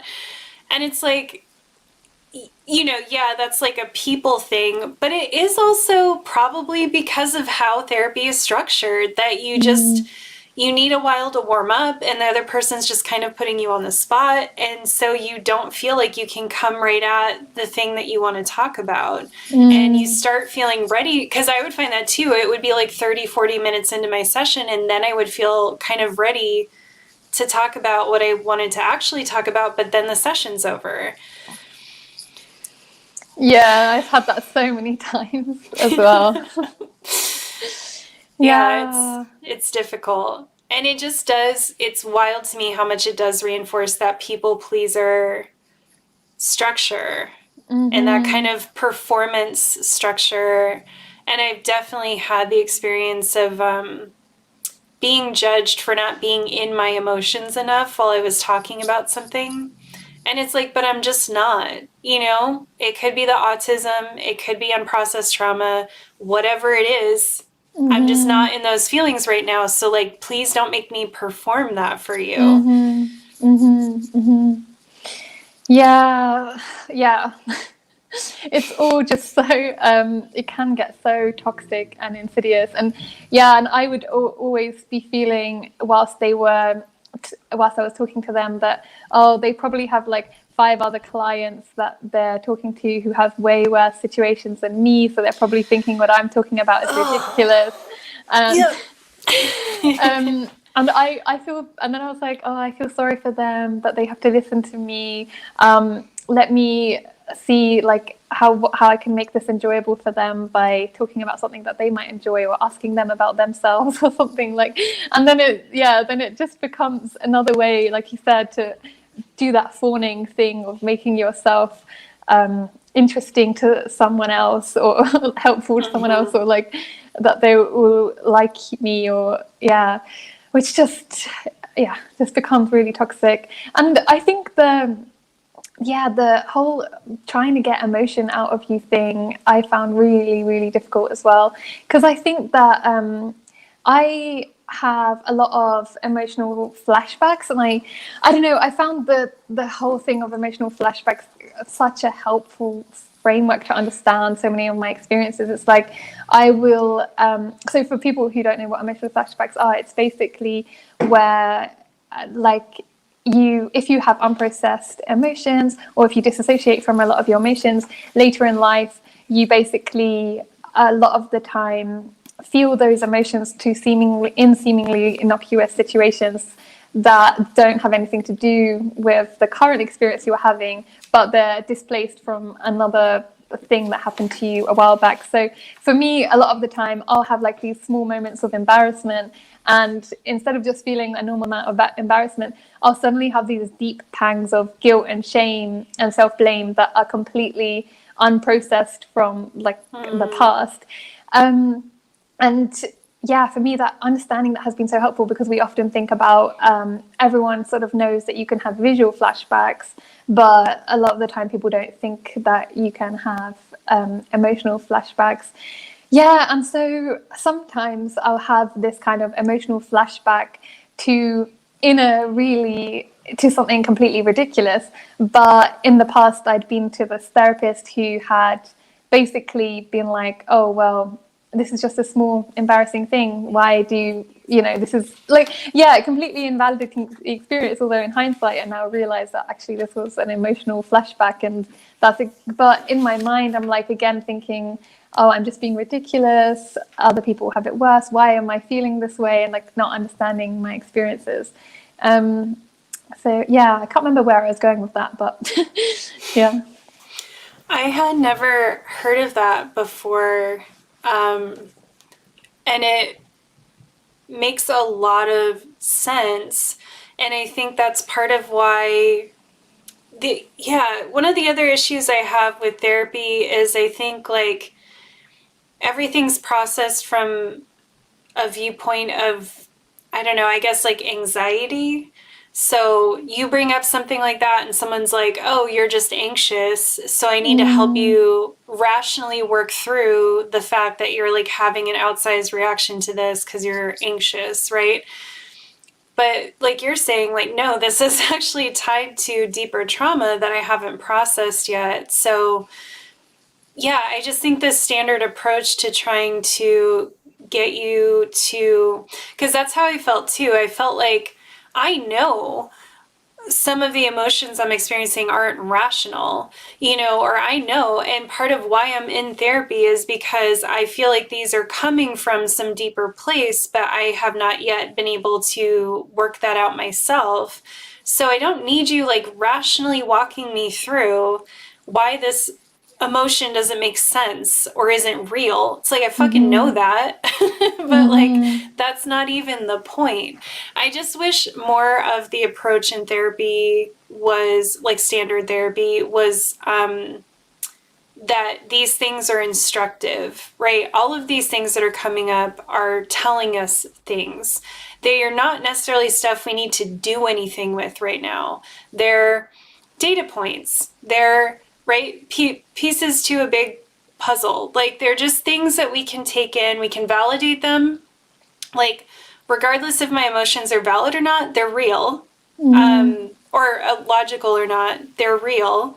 So like let's start there and let's just see over time what enough of these pieces could come together to show us. I just wish that was more the approach than what I've typically experienced, which is we're kind of rushing to, and it's so funny because I'm someone who always wants to be diagnosed. Like I always want to know what it is. But now I can see why there are a lot of therapists who are like, I don't even want to deal with diagnosis because, that can kind of put you in a certain box right away.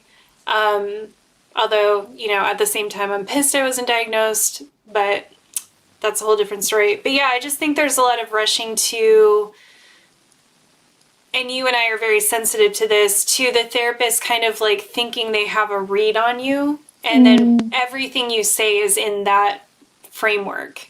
And if they're wrong, you're fucked. Right? Because it's very hard to change that perception once you've gotten started, especially because often they're not telling you what it is and you can't like talk about it.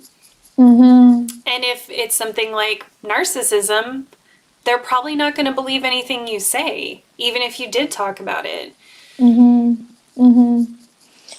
Yeah, and because we like to, or at least I like to mold myself to other people, very easily. And then obviously, if they have a certain read on you, it's like, okay, I'm going to act like this thing that you read me as because that's what you want. It's like, yeah. I also had an experience with a therapist, and she was really nice, really well intentioned. But I remember she was just like, yeah, the people who experience child sexual abuse are some of the most sensitive and kindest, most compassionate people that I've met.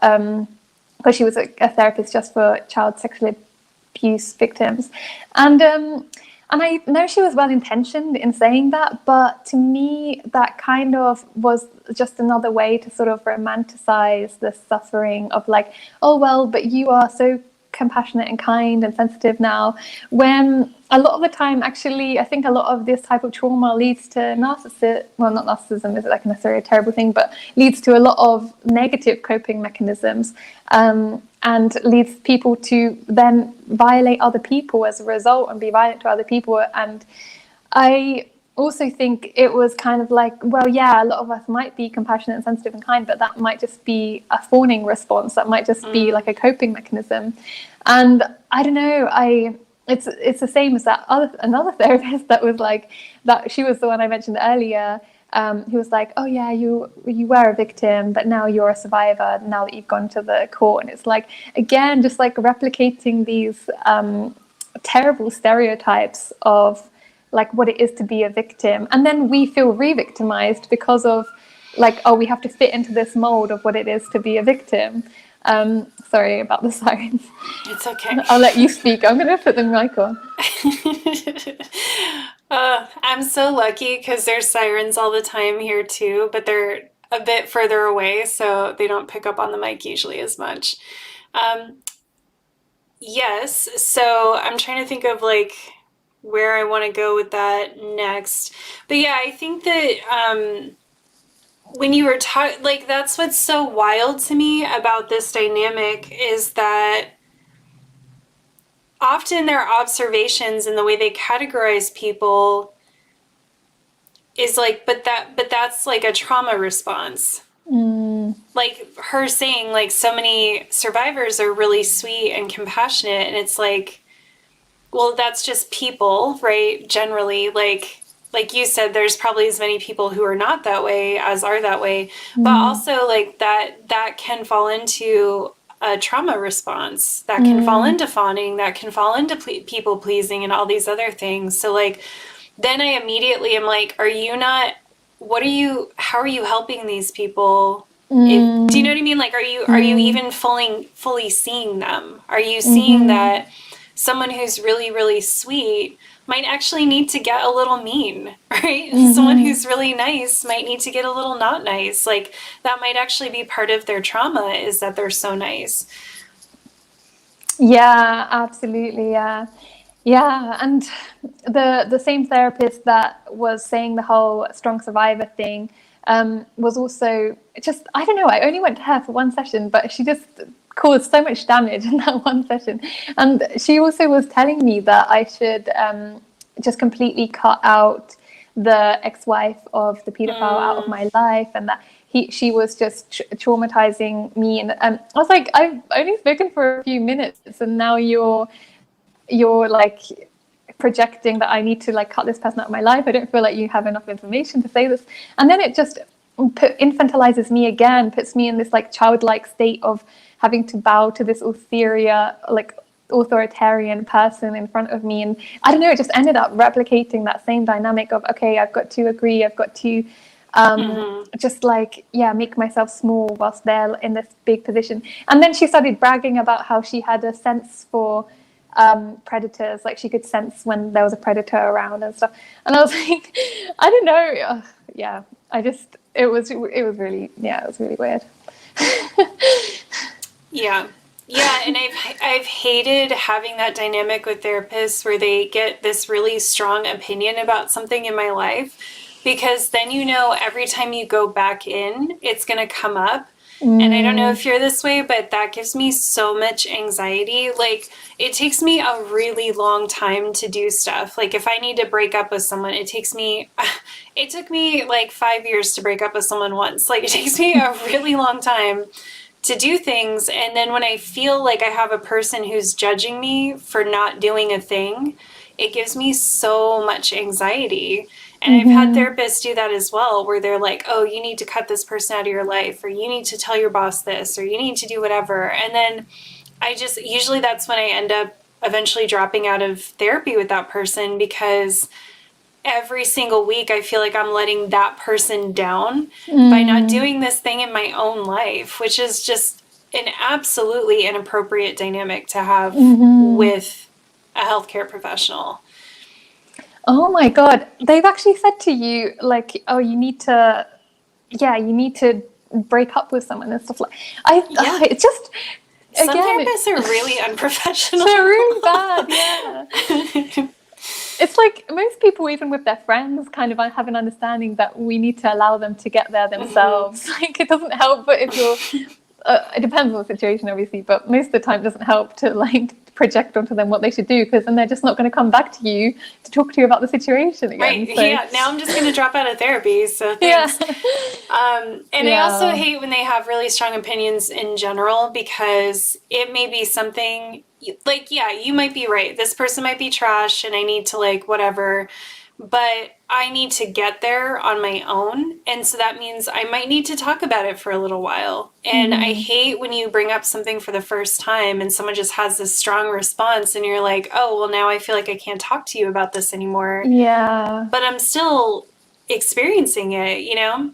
I had that with like a very complicated romantic situation, and I tried to, like, it's still to this day like a very big deal for me, and I tried to like talk to her about it, and she just jumped to these conclusions about the other person and these conclusions about our dynamic, and then it just became very clear that this was not something I could explore with her. Like, she wasn't interested in the nuance, she wasn't interested in like just my experience of this thing, and that I needed to really work through it. It was it just became a thing that I just didn't bring up again.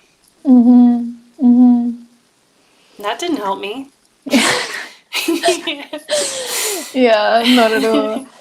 Yeah, I also think that there's been certain times where like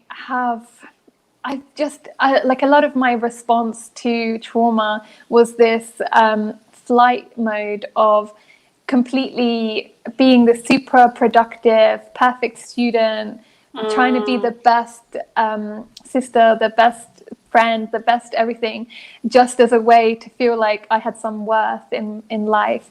And it was also just like a flight mode distraction from my own pain by like hyper focusing on my grades or work or whatever.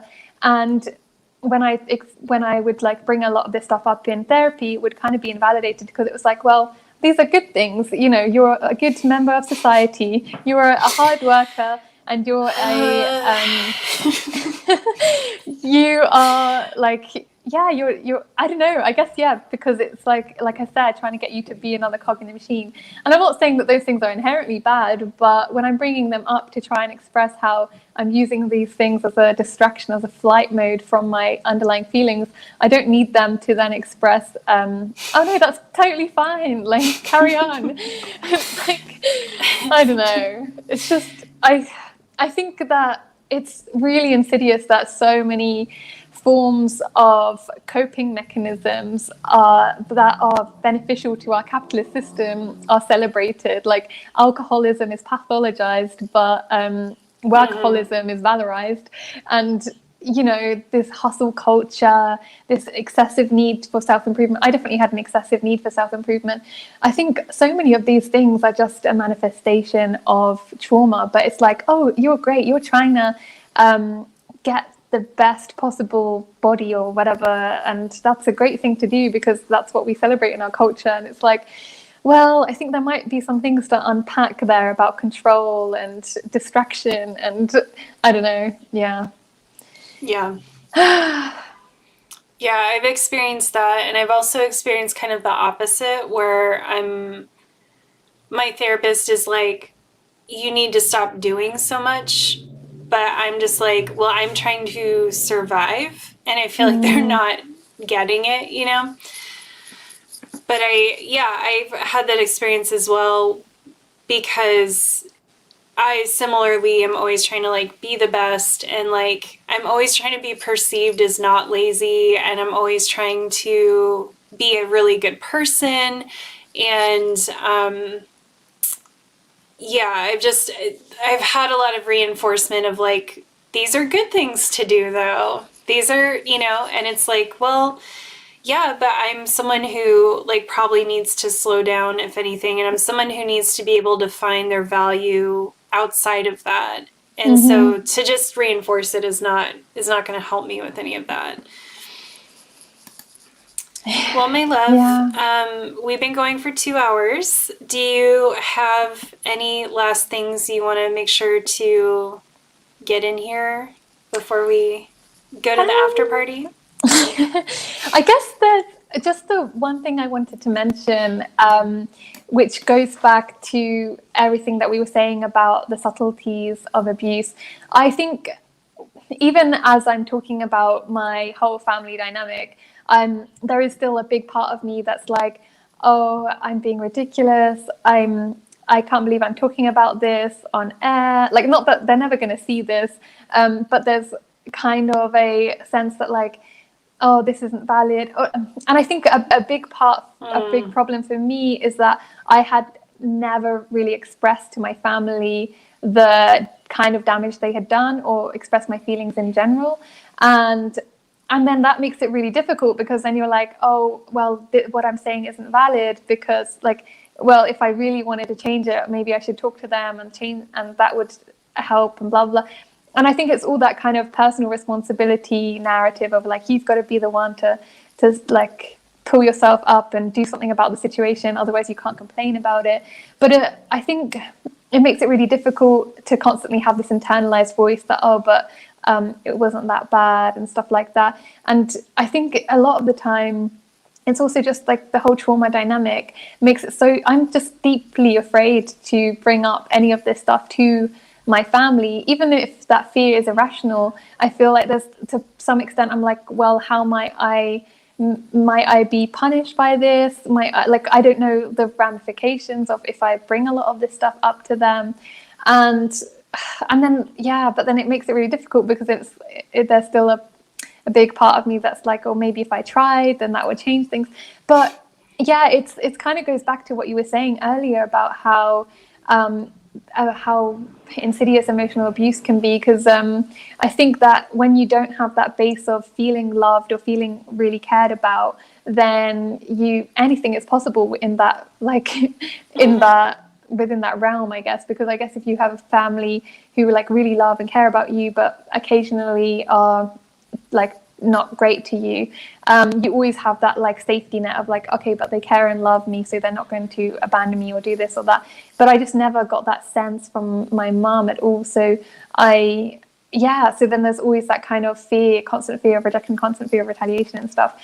But I also just wanted to mention that with my situation with the emotional abuse, it's difficult because she definitely doesn't fit the mode of someone who's like what you would like imagine of like this screaming person who's like always angry and never available. Like we always had food. I always had like my like those kind of things most of the time.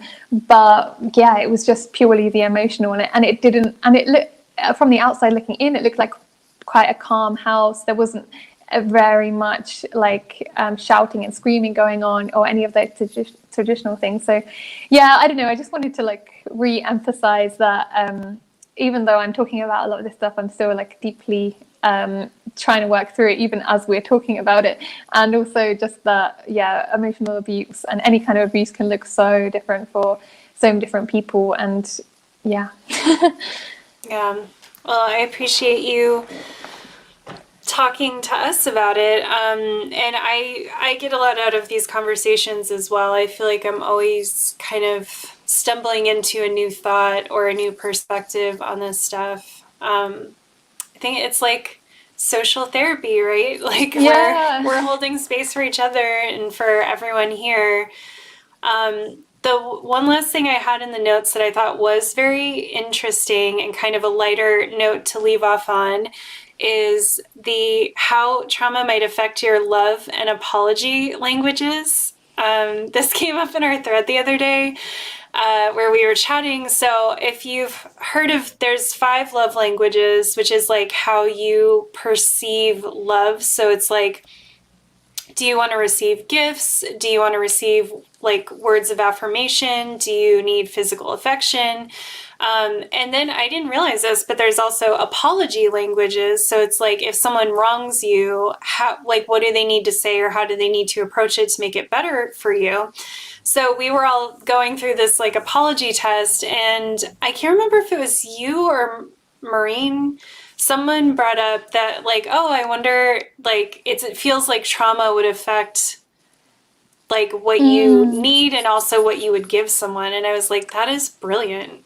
Yeah, that was Maureen. Yeah. I think it's so true for sure. Yeah. Yeah. So just something I wanted to toss in there as some fun at the end, because I know like for me, my apology language ended up being, I can't remember the name of it, but it basically was like someone needs to explain to me what they did wrong. Like I almost don't even need them to say that they're sorry. I just need them to explain to me what was wrong about what they did. So, and I can see how that ties into my trauma where it's like, I'm probably not even going to believe your apology, but I need you to validate my experience. I need you to validate my reality with your apology. And it was so weird going through some of the prompts because some of them I'm like, who the fuck would want someone to say this to them? Like some of them were like, oh my God, I'm so sorry. And I'll just like do so much better next time. And can you help hold me accountable to be better? And I was like, ew, did a man write these? Like, what is this? Yes, please. I want the apology that includes emotional labor. Thank you. But yeah, it was so interesting to think about that because even my love language is like quality time is my highest one. And I think for me, like that is, if someone wants to spend quality time with me, that's almost the only form of affection that I'll trust. Because to me, that's like such a high energy output, right? Like someone can just say something, so I don't tend to believe words, and gifts are way too easy. But if someone like really wants to spend quality time with me, then that helps me feel more trust in the relationship, which I think stems from my trauma of like, I don't fucking trust anybody. And I don't trust what people say because they, you know, like so often I've had people say stuff to me that like wasn't true or to be gaslit. So, yeah. Yeah, and mine, I think also stems from my trauma because I think my main one is physical touch, closely followed by quality time. And I never got any kind of physical touch from my mum or any kind of like hugs or like that kind of affection. So I think like I just really crave kind of physical touch as like a form of love and like, yeah, the quality time as well. And but I also think that I definitely mold my my love language to the person that I'm with, depending on what their love language is, which I think is definitely a very fawning kind of response of like, okay, I will just acquiesce to everything that you want from you need and you want, and I'll like completely get rid of all my needs. Yep. I've been there before. Yeah, Nicole. and it's also like I'll subjugate what I want to. So like if your love language isn't mine, that's okay. I'll just do my, you know, I'll just sit over here and not feel love. That's fine. Sorry, what were you gonna say? Yeah, no, there was just like one other thing that I just thought might be interesting to quickly say. Sorry, this is like all over the place, but It's okay. I just thought another thing that I think is often kind of a myth about abuse is the sense that there's supposed to be a kind of malicious intention, or that they're supposed to intend to harm you. And I think with a lot of neglect in particular, there's often not the actual intention from the parents to do it. A lot of the time they are well-meaning, they want to do well, they're just not meeting the needs that you have. And I think that misconception can often like really mess people up, because even for me, I felt like I don't think my mom is actually aware of what she does. I don't think she really intends it, although it's hard to see how she doesn't sometimes. I just don't think she really understands or doesn't. I don't get it.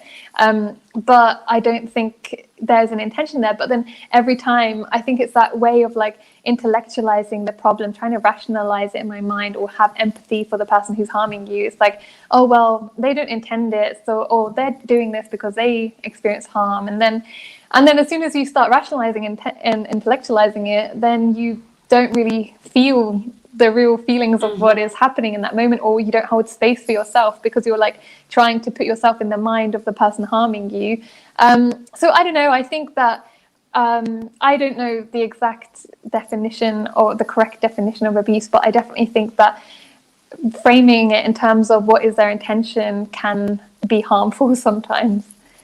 Absolutely. And that was my favorite thing learning about attachment styles, is there's so much recognition of that like you might have really loving parents who adore you and really want the best for you, but they may not be able to understand and meet your needs. And that will fuck you up, and that will lead you to be very confused your whole life, because you're like, my parents adore me. Like, why do I feel this way? And for me, it just answered so many questions that I think a lot of people have. And I think, again, as an autistic person, I can really connect with that. Like, my parents were a fucking shit show regardless, but I can also see that, like, even if they hadn't been, I do think that I would have had some attachment issues from them probably not understanding what I needed as an autistic kid. Just like I distinctly remember, and my mom, like, as I got older too, would tell so many stories about me as a kid and a baby, that she really, on one hand, she almost like fetishized my advanced development.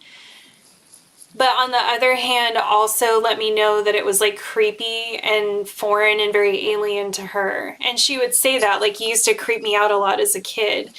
And oh my God. Yeah, and it was like said in this like jokey, sort of jokey kind of way, but like she was definitely serious, because she would talk about stuff like I didn't talk for a while, and then I just like I didn't like start making sounds like kids normally do, and like babbling. And then one day I just said a full sentence, and then I didn't talk again for 3 months. And she's like, when you said that full sentence, it just scared me. Like, it creeped me out. It was weird.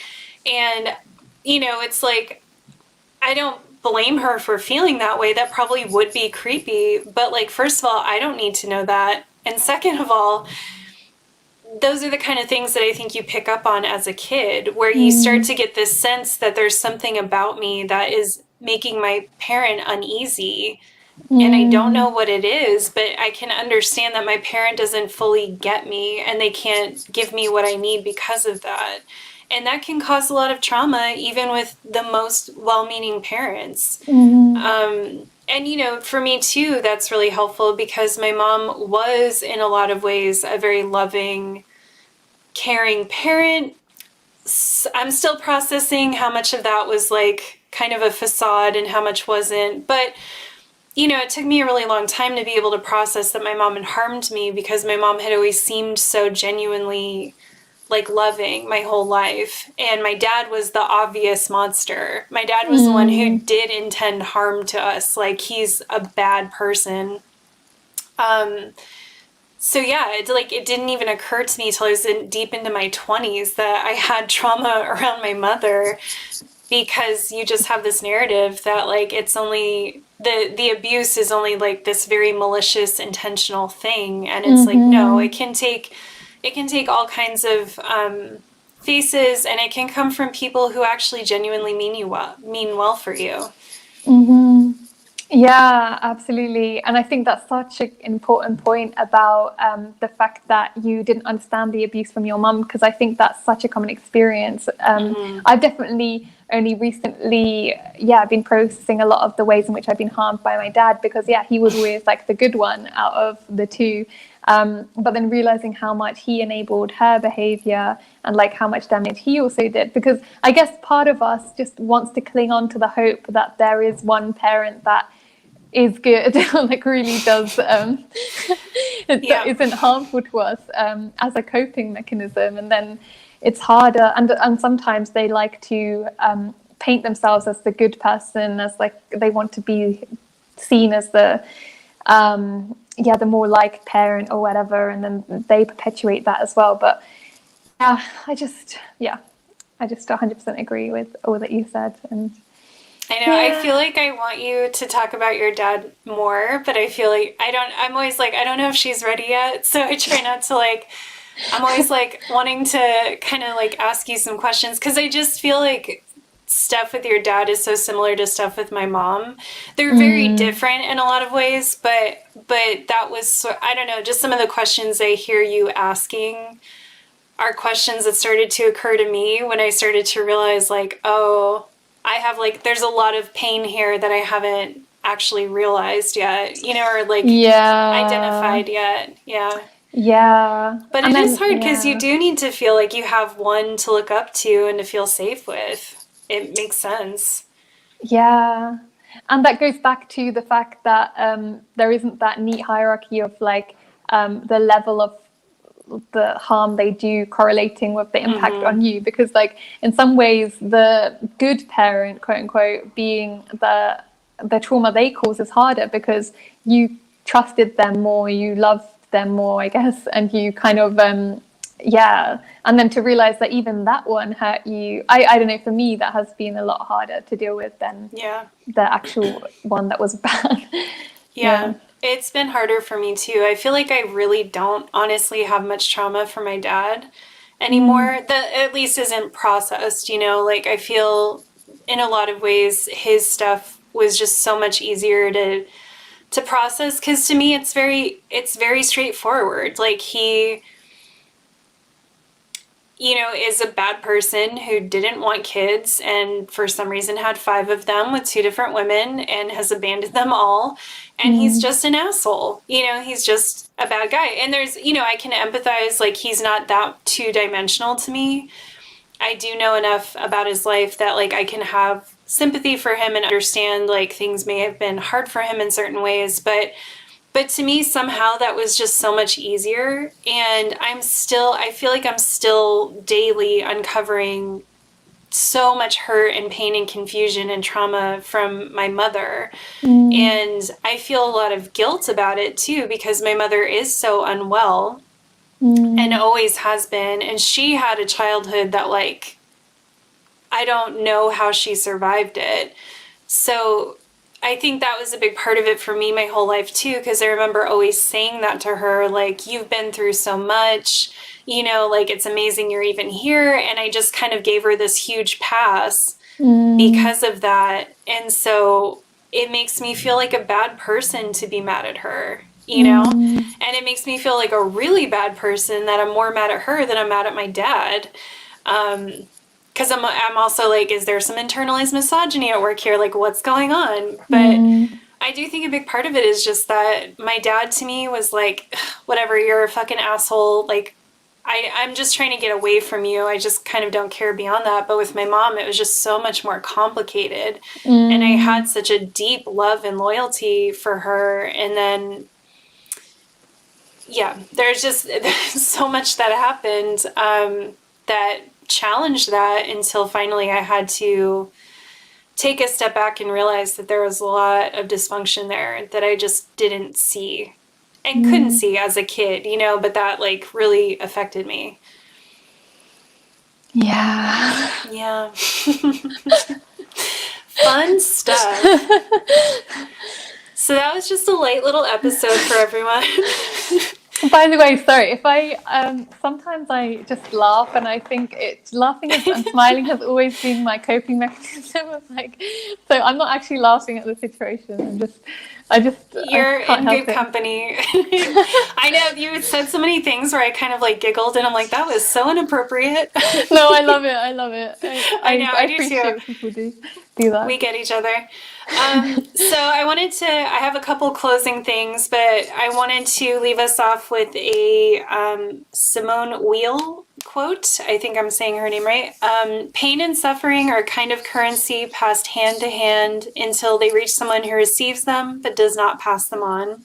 I thought that was beautiful, Yeah. and I thought that really summarizes what you and I are trying so hard to do, which is to kind of be the final stopping point for a lot of this stuff and to Mm-hmm. maybe help other people with that as well. Yeah. Yeah, it's interesting because I think part of me is like, oh, should we have some sort of solutions or something?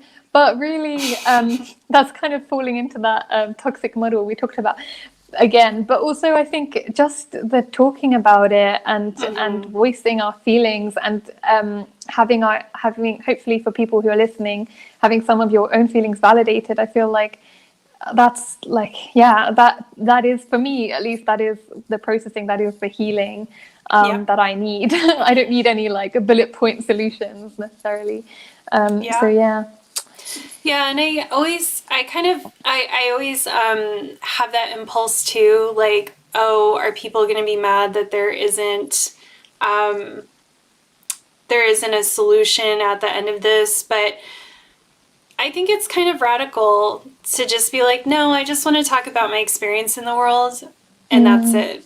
Like, I mm, really just want this to be an exploration of like my experience and not have to like solve anyone else's problems for them. mm, So I've been trying to embrace it lately. I'm like, yeah.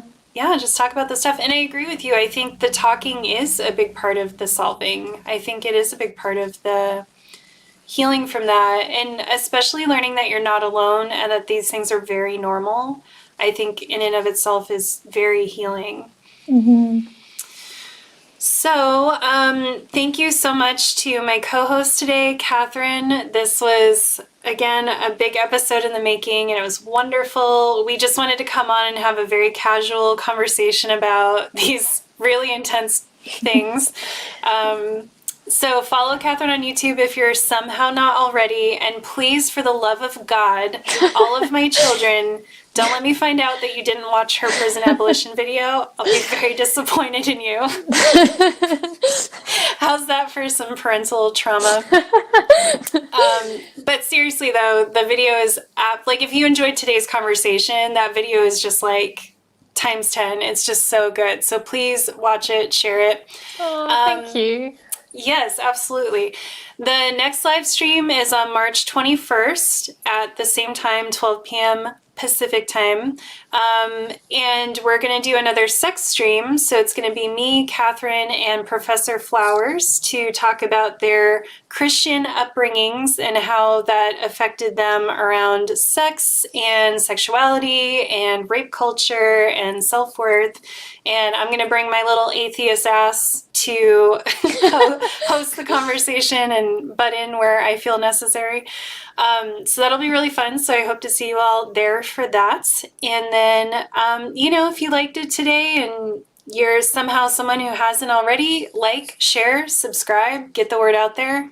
I think this might be my first video. We hit 1,000 subs. I don't know if you all saw. So that's extremely exciting. However, YouTube is stepping all over my fucking balls because I still have to hit, I think, 4,000 watch time hours in total, and I'm at, the last time I checked I was at 3,500. I think it's over that now, but so if you're behind on videos and you want to catch up, that would actually help me a lot. That's the last step before I can finally monetize. But yeah, thanks everyone. We finally did it. We're over 1,000 subs. Congratulations, Nicole. So exciting.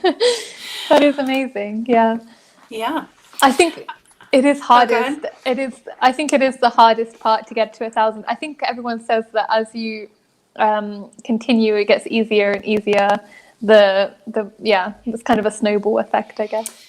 Yeah, I'm hoping. And it's so funny because it was hovering in the high 900s for what felt like forever.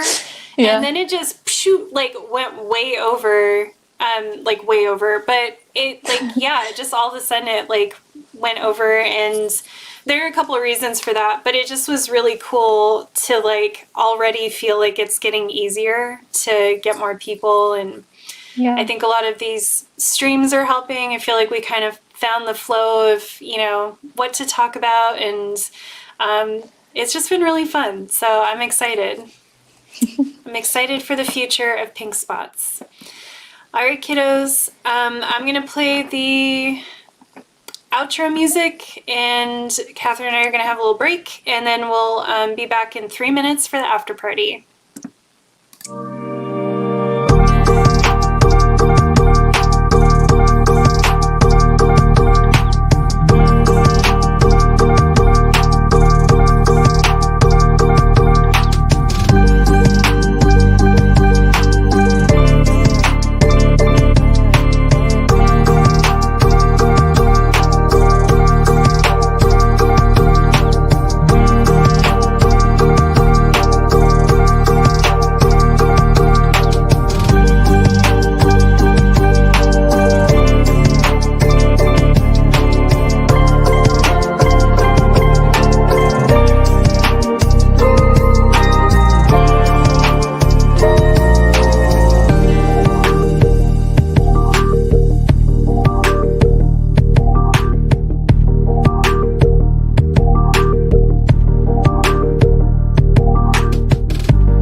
Welcome to the after party. So, Comics Gal, first time here. Thank you for joining us. Glad you found us. I saw you were very active in the chat. I really appreciated all your comments. Comics Gal says, I have no idea what to expect of the after party. Honestly, it's just more of the same, but it's more relaxed. And we engage with the audience directly, whereas during the formal stream, we're trying to stay on topic as much as possible. Cuñado, I hope I'm saying that right, saying good for the 1,000 subs, but monetization is overrated. I agree. My videos will probably never be monetized. I'm too queer and anti-capitalist for that. But I'm really just trying to unlock the super chats because I think during certain streams that would be a nice way to make some extra money. So, but I agree with you. I think, sorry, I was going to say, I think the algorithm also is much more likely to show people your videos if you monetize as well. Yeah. Yeah, I'm going to try on my other channel to have at least sometimes have monetized videos. Like I might actually play the game a little bit. But over here, it's too hard live streaming to... I just accept that this platform will always be pretty small. And that's fine by me. Gabna says, no such thing as too queer. I mean, I agree. YouTube does not, but I agree. So, Kathrin, that was really fun. How do you feel about it? Yeah, I feel really good. Sorry, I'm just getting rid of the chat. Yeah, I think it went really well. I think the conversation flowed really nicely. I think we made some interesting points. And I don't know, it felt really good that everything felt so honest from what I was saying, rather than trying to put on a performance of like trying to act intelligent or say things the right way or whatever. It's like my raw, unfiltered thoughts and streams of consciousness. So yeah, which is exactly what I want to do, rather than trying to, I don't know, fit into this mold that I think I should do as a bread tuber. So yeah. Yeah. How do you feel? I feel great. I'm just like, it's so funny. I've turned such a corner in the last few episodes where I just feel like everything's clicking. I feel really good. I just feel like, yes, this is the work I want to do. So yeah, I feel really good about how it went. And I agree. I mean, one of my favorite things about you is like us talking, informally off air.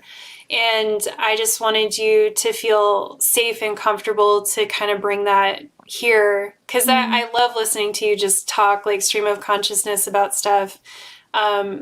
So yeah, I'm just really honored that you are A, my friend, and B, here with me. So thank you. This was super I'm honored fun. to be here too. I think that's what you're so incredible at, the streams of consciousness. I was telling Nicole before that I was listening to VWPA like long before I was even on YouTube. So it feels so strange to be on one of your episodes with you now. But it's really great.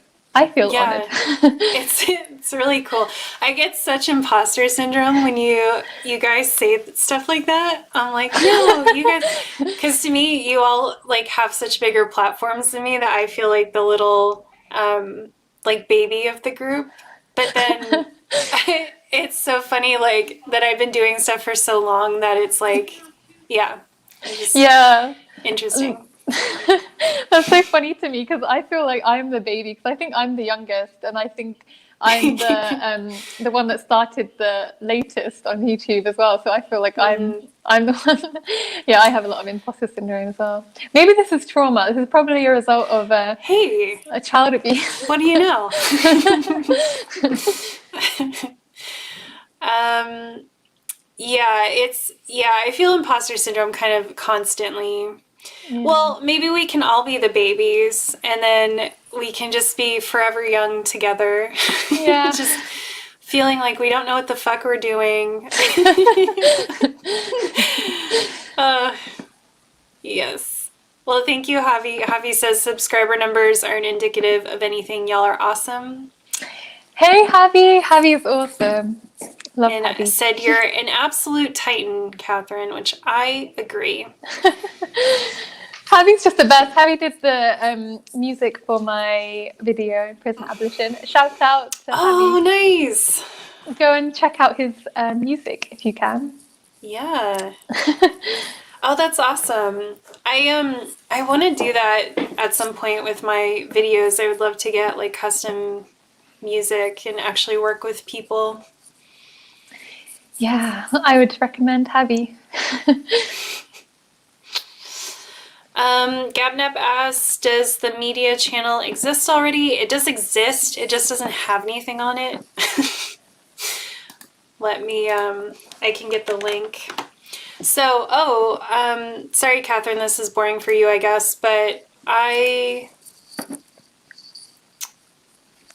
can't I switch to that? That's weird. I am going to, so I made a decision. I'm going to have Spoiler Alert be also a podcast, and it'll be quicker to get stuff out on there. So I'm actually going to do the first episode next week because I have a script pretty much done, but I still need to make the video for it. And I was like, oh, well, I can just record the script. That'll be simple.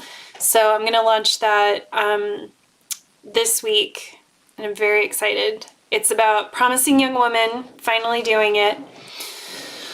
Oh, I'm so excited to see So that'll be good. that you're doing it, that you're uploading your first episode, and that it's on Promising Young Women. I need to get it done because I have so many other things that I also want to do videos about. So I'm like, I need to get this one out so I can like do all this other stuff too. And I think what I'm going to do is be more active on that Patreon. I think I'm going to do kind of like as told by Kenya and do weekly videos of like, I just like off the cuff talk about stuff I watched that week for like 15 minutes. Just little things like that. Should be good. Yeah, it seems to be an effective way that people get patrons. And I really like Kenya's video on how she feels that she can just be so much more open on Patreon and not have to worry about what people are going to say. And like, I felt that. Yeah. It's like I feel that in my bones. Yeah, it really inspired me as well. I was like, oh, maybe I should do more things like that as well. And then feel like you can really speak from the heart rather than worrying about all the trolls that are going to come.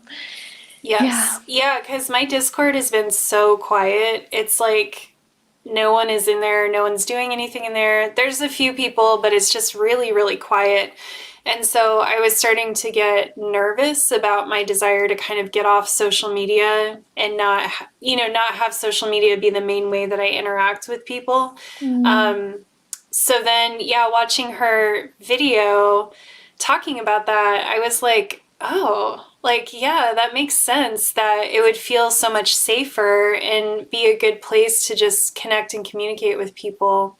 And I was thinking too, I could make a lot of stuff like free for everyone, so you don't have to be a patron to see it, but you at least have to go there to see it, where I feel like that's going to create a lot more work than just like stuff on Twitter, which is, just so much easier. Yeah, it's difficult though, because at the same time, I think that I want to try and reach people who wouldn't like already agree with me. And I think that's always like the challenge, that I guess a lot of people on Patreon would already kind of get it and agree. But then I suppose it's fine to appeal to people who already agree with your opinions. I don't think that's necessarily a bad thing. And the way the YouTube algorithm works, it's probably likely that they're only showing your videos to people that will agree with you anyway. So exactly. Yeah, I don't know if it will make that much difference. Yeah, if they ever show it to anybody. Yeah. Yeah. So I was like, yeah, that's a cool idea. So, if I have a thought, instead of maybe putting it on Twitter or Instagram, I'll just put it on Patreon and let people go there to see stuff. And I like the idea of doing like really casual stuff. Like I've always kind of wanted to be more dynamic in putting out content. So yeah, I like the idea of like, I'll do a little vlog about, just stuff that like I wouldn't do a whole video about, but I can sit here for 10 or 15 minutes. I think that'd be really fun. Yeah. And then it can just be people who like me will see it. That would be nice. Yeah, it's so funny to me that all of us, I think Mexi as well, are coming to the same kind of conclusion about the way that we want to do content, because I've exactly had those thoughts. I think I probably was just inspired by Kat Black and Kenya, how their ability to just turn on the camera, just talk off the cuff, like one, it's so much less work than this like long editing, but also I think there's so many things that I constantly have thoughts about, but then it's like, oh, I'm making a video essay about this, there's not enough to say, so then I don't end up saying it at all, or it's just like Oh, I don't know. I feel like very boxed in by this dynamic of video essays in some ways. So yeah, I really want to try and do the same thing as well. Just random streams of consciousness and upload them. And I think it's just a nice way to connect with people, more human than like a, yeah, at least for me, than like the rigid video essay style. So Yeah. yeah. Yeah. And life is content, man. You always got to be giving the kids what they want. But yeah, it is hard because I do find now I'm like, bitch, can you just sit down and watch something and not like be thinking about if you should say something about this thing? Yeah. Like, Yeah. we watched I Care a Lot on Fridays, like movie night on Discord, and it was it's like a movie, like I had very strong feelings during the movie, but I don't necessarily have an analysis of it, So I'm thinking the whole time, like, oh, this just came out and I should like say something about it. And I'm like, I don't know. I can just sit and watch a movie. It's fine. Yeah. Yeah. Oh God, yeah, that the desire to have to monetize every single second of our lives because we can't allow ourselves to simply rest and relax because like capitalism basically. Yeah. Yeah. Oh God. Or even just to like have an opinion. Like Yeah. sometimes I get sometimes I'm just like, I don't really like this dynamic where or I get concerned. I'm like, I always want to be checking myself because it is easy to get comfortable with your opinions being interesting to people, and then you just get into this weird mode of like, oh, like I need to have an opinion about everything because my thoughts are so interesting. And it's like, no, like I'm just a person like anyone else. I don't need to have an opinion, a formal opinion on everything. Yeah. Yeah, and I think we need to normalize, again, going back to the listening thing and just like not having to constantly have an opinion about everything, because a lot of things we just don't know enough about necessarily.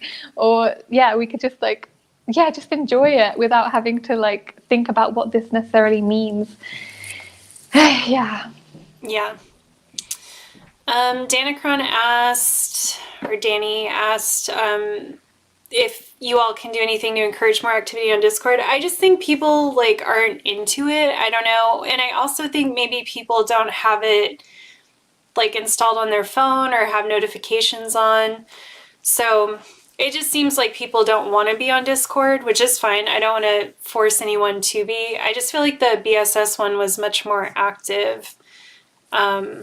So yeah, we're having book clubs, we're having watch parties. They're smaller, they're still super fun, so I'm okay with that. But I know I haven't created a Facebook group, and I really don't want to because I'm trying to get off Facebook. So I was hoping like Discord would be the thing, but it seems like it's like fetch, it's not happening. So I'm just trying to figure out, like what else I could do.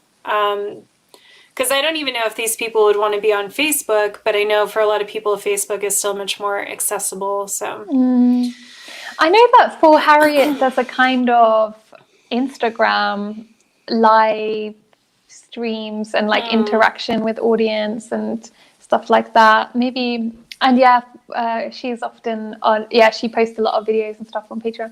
Yeah, it does seem like Patreon is the place to be where people want to be. Yeah. Yeah, so I'm like, all right, I'll go there. That's fine. Because I'm a little concerned because with spoiler alert, I actually wanted to set up a Discord to do, because like obviously watch parties and things I think would be so appropriate for that channel. And with Discord, you can share your screen so you can watch things together if you pick up what I'm putting down. Which is why I was trying to get everyone onto Discord, because it facilitates a lot of lefty activities and a lot of anti-capitalist activities that other apps will not. So this was my big dream, but now that I've seen, I mean, we'll see, maybe it'll be different with that, but I'm just trying to think of like, okay, if that doesn't work, what else could I do that might work better? Because ultimately, I want to give the people what they want. but I also want to not be miserable. It's my mission statement in life nowadays.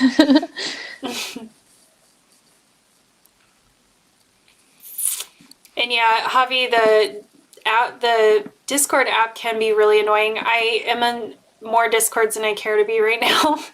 And I've had to like go in and manually mute so many of them. So, I mean, fair.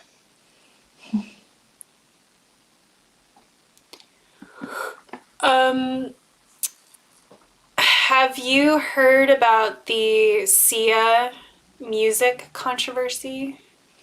I've seen some tweets, but I don't know that much about it. I hadn't look. I'm really not clued up on pop culture at all, to be honest. What happened? Or do you not want to go into it? Well, I just thought it would be a good thing to bring up somewhere just because it's so, like, relevant. So Sia made this movie called Music. She actually made it years ago, like 4 years ago, but it took this long to get it into production. And then, so the movie is about an autistic girl played by Maddie Ziegler, who's the girl she puts in all of her videos, the dancer. So Maddie was 14 at the time, and Sia basically wrote this movie for her. And she wrote it because I guess a friend of hers has a kid who's autistic. So she decided she was going to make a love letter to the autistic community with this movie. And it's bad. It's really bad. Yeah, so Sia has ended up deleting her Twitter because she got so much shit from people about how bad this movie is. And also, she, I also want to bring it up because I'm a huge Sia fan, and I literally, like, don't, like, this has, like, destroyed my life. It's like, you know, I just feel like we keep losing art and artists to being terrible people. I was like, Sia, literally all you needed to do was just not do anything. Like, we all liked you. We didn't know anything about you. We liked your music. All you had to do was nothing. And you would, you know, it's all we needed you to do. So anyway, yeah, so Sia, like, when people were calling her out about this, she was so violent in her responses to people. Like, so one of the things people called out, obviously, was that she had a neurotypical person playing an autistic person. And they're like, why didn't you hire an autistic person to play this role? And she's like, oh, we did, but then the lights and the sounds, like, everything was too much for her. And I didn't feel like we could ask her to do that for the movie. So then we just replaced her with Maddie. And it's like, so you wrote a movie about autism, but you didn't have an autistic friendly set. And so this person got fired because of their disability that the movie was literally about. And she, like, actually thinks this is a reasonable, like, excuse. And then, so some people came in and then they were like, I'm an autistic actor. Like, I would have been able to do that. Like, you know, even if this person, their autism would have prevented them from being an actor, there's a lot of autistic actors out here who do have that experience and, like, you know how to navigate a set or, like, are able to. So, like, and then Sia just responded with, maybe you're a bad actor. Like, what? Girl. And she was telling people to, like, fuck off. She was telling people, like, you haven't even watched the movie, like, go fuck yourself. Like, just really, like, not doing anything she should have been doing. Oh God. But anyway, the movie's absolute trash. It's not just that, and yeah, Molly pointed out the whole thing about, like, everyone thinks that she's lying about even having this autistic actress because there's an interview from years ago where she says she's writing a film for Maddie. So, like, she clearly wrote this film for Maddie, who she's obsessed with. But anyway, so now I feel bad for Maddie because now she's 18 and this movie just came out. And I guess the first day of filming, she burst into tears and she was like, I don't think I want to do this. Like, I feel like I'm worried people are going to think I'm making fun of them. Like, I'm really worried this is going to come across badly. And Sia convinced her to do it. And like, we have to, like, you know, it's one of the, I mean, kind of talking about trauma and power dynamics and stuff. Like, Maddie is such an interesting, I actually ended up randomly watching a video the other day that was talking about Maddie Ziegler and all the weird adult relationships she has. Like, she has so many women in her life that since she was a very young age have like groomed her to please them. And then they treat her like a pet and they like take care of her, but they also control her. And I'm like, this is fascinating to me. So I watched this video. But Sia has basically funded Maddie's entire career. She put Maddie on the map with her videos. And then she's told Maddie, like, I'm going to take care of you for the rest of your life. Like, I'm going to write things for you. I'm going to put you in my productions. So you have to think, like, how much autonomy did this 14-year-old girl actually have over performing this role, you know? Yeah. Like, you know, and I know she has money. I'm sure she probably would have been fine if she had, like, financially, if she had quit. But yeah, you're under the influence of someone who's much older than you and you want to please them and they're in charge of your career and you're a kid, you're gonna go along with it. So I just feel bad for her now because she must be like, oh shit, I made this thing 4 years ago. When I was a child, I was uncomfortable with it then. Now it's coming out. Everyone's mad. And now I'm old enough that people feel like they can hold me accountable as an adult, even though I wasn't an adult when I made it. So weird. But anyway, yeah, she partnered with like Autism Speaks, which is like a fucking horrible ableist, like eugenicist organization. And they show restraining in the movie, which is like an extremely dangerous thing to do to autistic people. It's when they like restrain you in some way. So in this one, they show someone laying on top of her, like full body, like a full grown adult laying on top of her. And it's like people have literally died from that. And then just beyond that, it's just a bad movie. Like there's literally, music has no personality besides the fact that she's autistic. And it's just so, like, dehumanizing and terrible. And Jessie Gender did a really good, I think Jessie Gender probably did the best kind of breakdown of the movie that I've seen of just the problems with it. So I would highly recommend that video. But yeah, it's just really hard to see it and like to process the weird saviorism of it all, you know? It's like, no one asked you for this. And that was her response to a lot of stuff, was like, I worked so hard on this, like, this was a gift I was giving to the autistic community. And it's like, what? Like, why did you think that was your place? It's really, really strange. Yeah, to go from, I mean, where do I even start? All of it is just... Right? I just don't understand. I just don't get it. Especially, like, I don't understand with these people who have so much money that they clearly must have such a huge team behind them that is able to, for example, look into whether this autistic organization is like eugenicist. Like, surely she has the money to be able to understand what is and isn't okay. To me, I do wonder if it's a form of like outraged marketing. She's deliberately trying to get all this attention on what it just seems to be a very common thing that's now being used as a marketing tool, because the outrage gets so much attention, which then gets more views and more, like with what was that man, the abuser, I can't remember now, but anyway, how after all his like pedophilic allegations came out, his music skyrocketed in the amount of money they were receiving as a result, because of like all the outrage regenerated from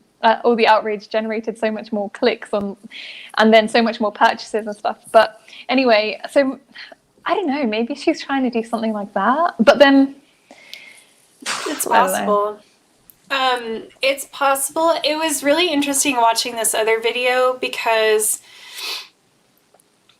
well, actually it came through in a few different videos I watched, but they were talking about how, yeah, like the fact that Sia has stepped in and claimed Maddie as her own when she like has a mother and a family. And even in the movie, like Music's name is Music. And the way part of the movie is like you see inside Music's head. It's like when the ableism makes you so tired, you can't even finish your sentence. So what she thinks she's doing is she thinks she's showing that autistic people are people too. Who knew? By showing that inside Music's head, she's seeing music videos. Like she's like dancing around and experiencing music in this very visual way. And someone was saying like, well, it's pretty self-serving that to her, the way to humanize an autistic person is through the expression in the art form that Sia herself performs. You know what I mean? And I was like, oh, that's a really good point. And it really is like this character has absolutely no humanity to her whatsoever. She's just a vehicle. So anyway, I guess I'm trying to say, I think Sia has some kind of like God complex or something where I really do think she's like, thinks she's in charge of things and thinks that she has this like place to speak on stuff. Like I really thought she thought she was going to release this movie and everyone was going to be like, oh my God, Sia, like you just solved ableism. Like, oh my God, you did it for all of us. Cause she even told, when she was talking about that, when Maddie broke down and was really concerned, she was like, oh, I told her to not worry. Like I wouldn't let anyone say anything bad about her. And then she said, and now I'm realizing like I actually couldn't make that promise. But it's like, but the fact that you thought you could make that promise to a child, that you would somehow keep the internet away from her, like, what are you talking about? Yeah. God, it does sound like there's some really unhealthy power dynamics going on between Maddie and Sia for sure, which, yeah, like you said, it does seem like a form of grooming and a form of manipulation. Well, and they like sleep together. They snuggle together. Yeah. They like will sleep in the same bed. They'll like watch movies together and cuddle. Oh my God. And I'm like, this is fucking weird. And Maddie has so many people in her life that are significantly older than her, all women who call her their best friend or call her their daughter. Her mom is constantly saying that she shares her daughter with other people. So she lets her have these surrogate moms and all these other people. And then she's constantly like the golden child to these women. Because I forget the name of her dance instructor, because she was on that Dance Moms or some show like that when she was really little. And the dance instructor there would always favor her. And she'd be like, oh, my Maddie, you know, like you're mine and I'm always going to favor you and take care of you. So she's always had this weird, I'm like, that's such like grooming behavior. And just to me, so many red flags go off.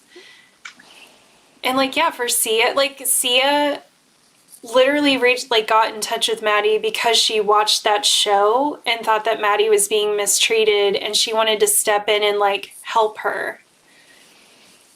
Yeah, it really feels like Sia has some real savior complex going on. Yeah. That seems like deeply problematic. And also, I don't know, to me that seems really weird as well, to just watch one show and then think, oh, okay, now this person is going to be the whole face of my music. Like, I don't know, it just feels like, the classic abuse dynamic of you see someone who's like, oh, they're special, they're going to be mine. And I don't know. And they'll owe everything to me, right? Like, I'm going to save them. Yeah. And then they'll have to tell everyone, like, I'm the one who saved them. Yeah. Like, the fact that she's like, oh, I'm giving Maddie her entire career and I'm going to make sure she always has a career. But that means also that she doesn't have the space to go do anything you don't approve of.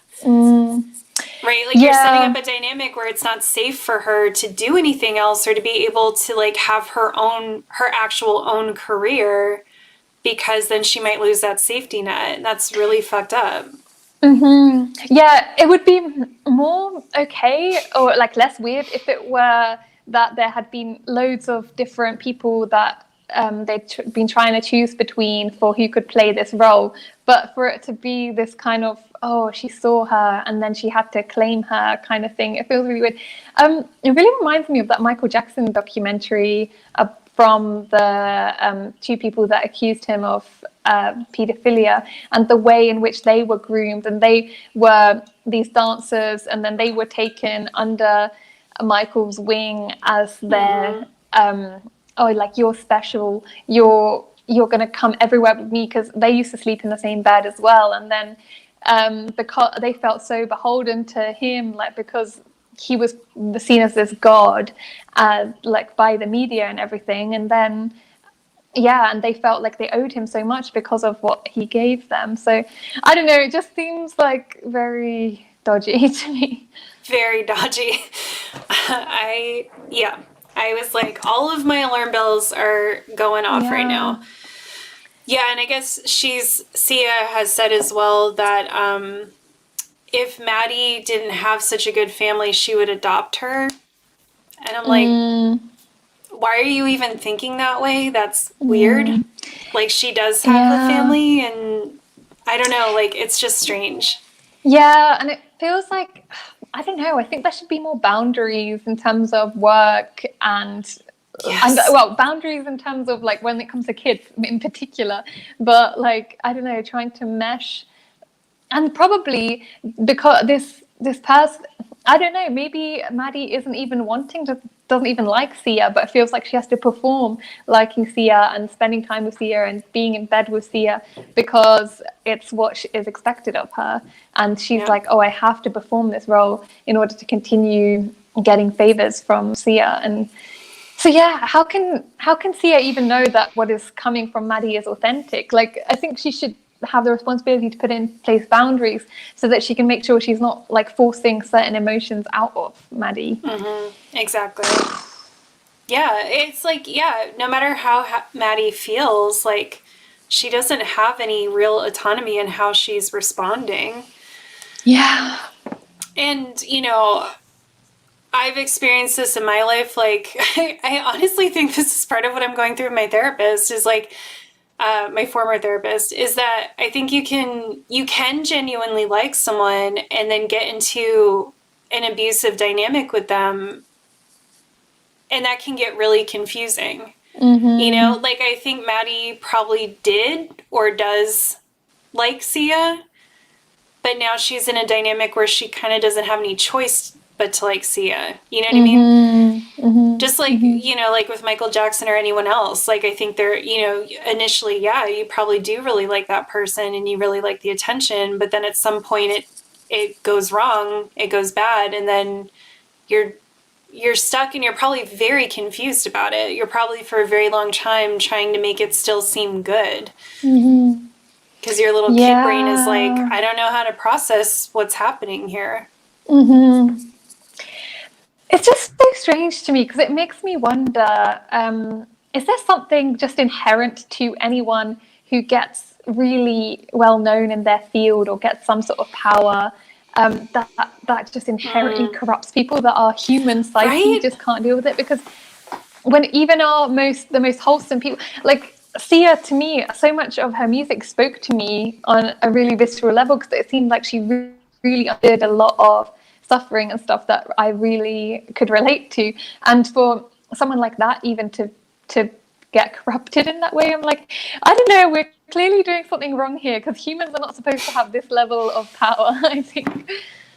Yeah, I wonder that too, because it does feel like all the people, or most of the people who get that level of power, just seem to be really fucked up. Like, really fucked up. And it does seem so. I watched the Britney Spears documentary with Hillary yesterday, and that was kind of highlighted in that, and some of the videos I've watched about it as well. It's like people are talking about like, they're like, I don't think people can even conceptualize or understand like how big Britney Spears was and what that did to her life, you know? And it's like, she didn't become an abuser that I know of, but like she, you know what I mean? Like it was literally the pressure and the unnaturalness of her existence that broke her. I mean, I think it was a lot of things. I think she probably had postpartum depression, and I also think like, you know, she's not as bad off as people have said, or she wasn't at first, but yeah, when you see like they showed footage of her, just like the way she was followed around and the way that she was just constantly under scrutiny, and oh, we lost her. The way that like she was being judged in the media and it's just like who could put up with that? Like the fame machine, I just think like, I don't know. If you can survive it, it's probably because you're a fucking weirdo. Latasha, girl, this is a whole mood. Maybe it's my inability to trust people, but I don't believe anyone does anything for the goodness of their heart. That's why I'm like, my love language is do not get me gifts, because I'll immediately be like, what are you up to? What do you want?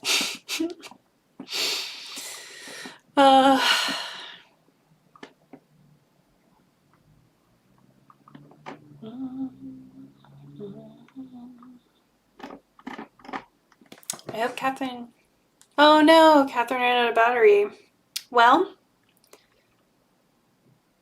maybe we'll call it there then, kids. Yeah, Kathrin, I didn't realize you were going to be on your phone. That's like a long time to be filming for battery. Oh my god, Latasha, that made me so mad. Yeah, just sexualizing her as a frickin' child. Yeah, and it was interesting, the conversations that some of the reporters were having, or I don't know who they were, journalists or something, but they were talking about, well, this one guy, I don't know what he was, but they were talking about how she had all this agency over her sexuality and her image and stuff, and it's like,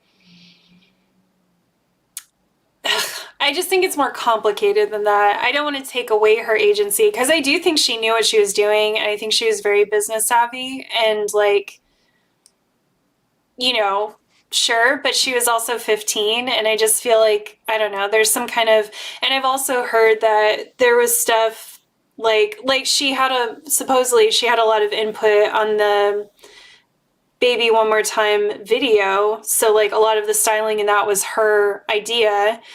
But then other stuff like the Rolling Stone spread, supposedly she didn't realize like how sexual that was going to be, and she was kind of like pushing back against the photographer, and then, you know, just was sort of uncomfortable and like, okay, I guess I'll do what you say. So yeah, I didn't like that they the people they interviewed in the beginning made it seem like she just had full control over her image, and that also, like, as a kid, that she would have like understood the full implications of that, especially not knowing that she was going to get so big, because I think, you know, that directly led into everyone having so much to say about her, like interrogating her about being a virgin and stuff later on in life. Not that they should have been doing that regardless, but I think she got sucked in. I think there was an image created for her that she then had to play into to retain her celebrity, is what I'm trying to say. And I don't think, even though she had a hand in creating that, she couldn't have known like what that was going to mean for her life, you know, and she should have had more space to not be portrayed that way. Gabnap, yes, I've been obsessed. I know, I think we're sharing videos in Discord. This was part of, yeah, the whole, like, there's like this whole movement now that's like, we owe Megan Fox an apology, and we do. But she too, you know, she was 15 and Michael Bay put her in a video and had her in like a bikini and high heels, and she was too young to legally sit at the bar in the scene. So he made her go under a waterfall and like have this like very sexualized waterfall moment in her bikini.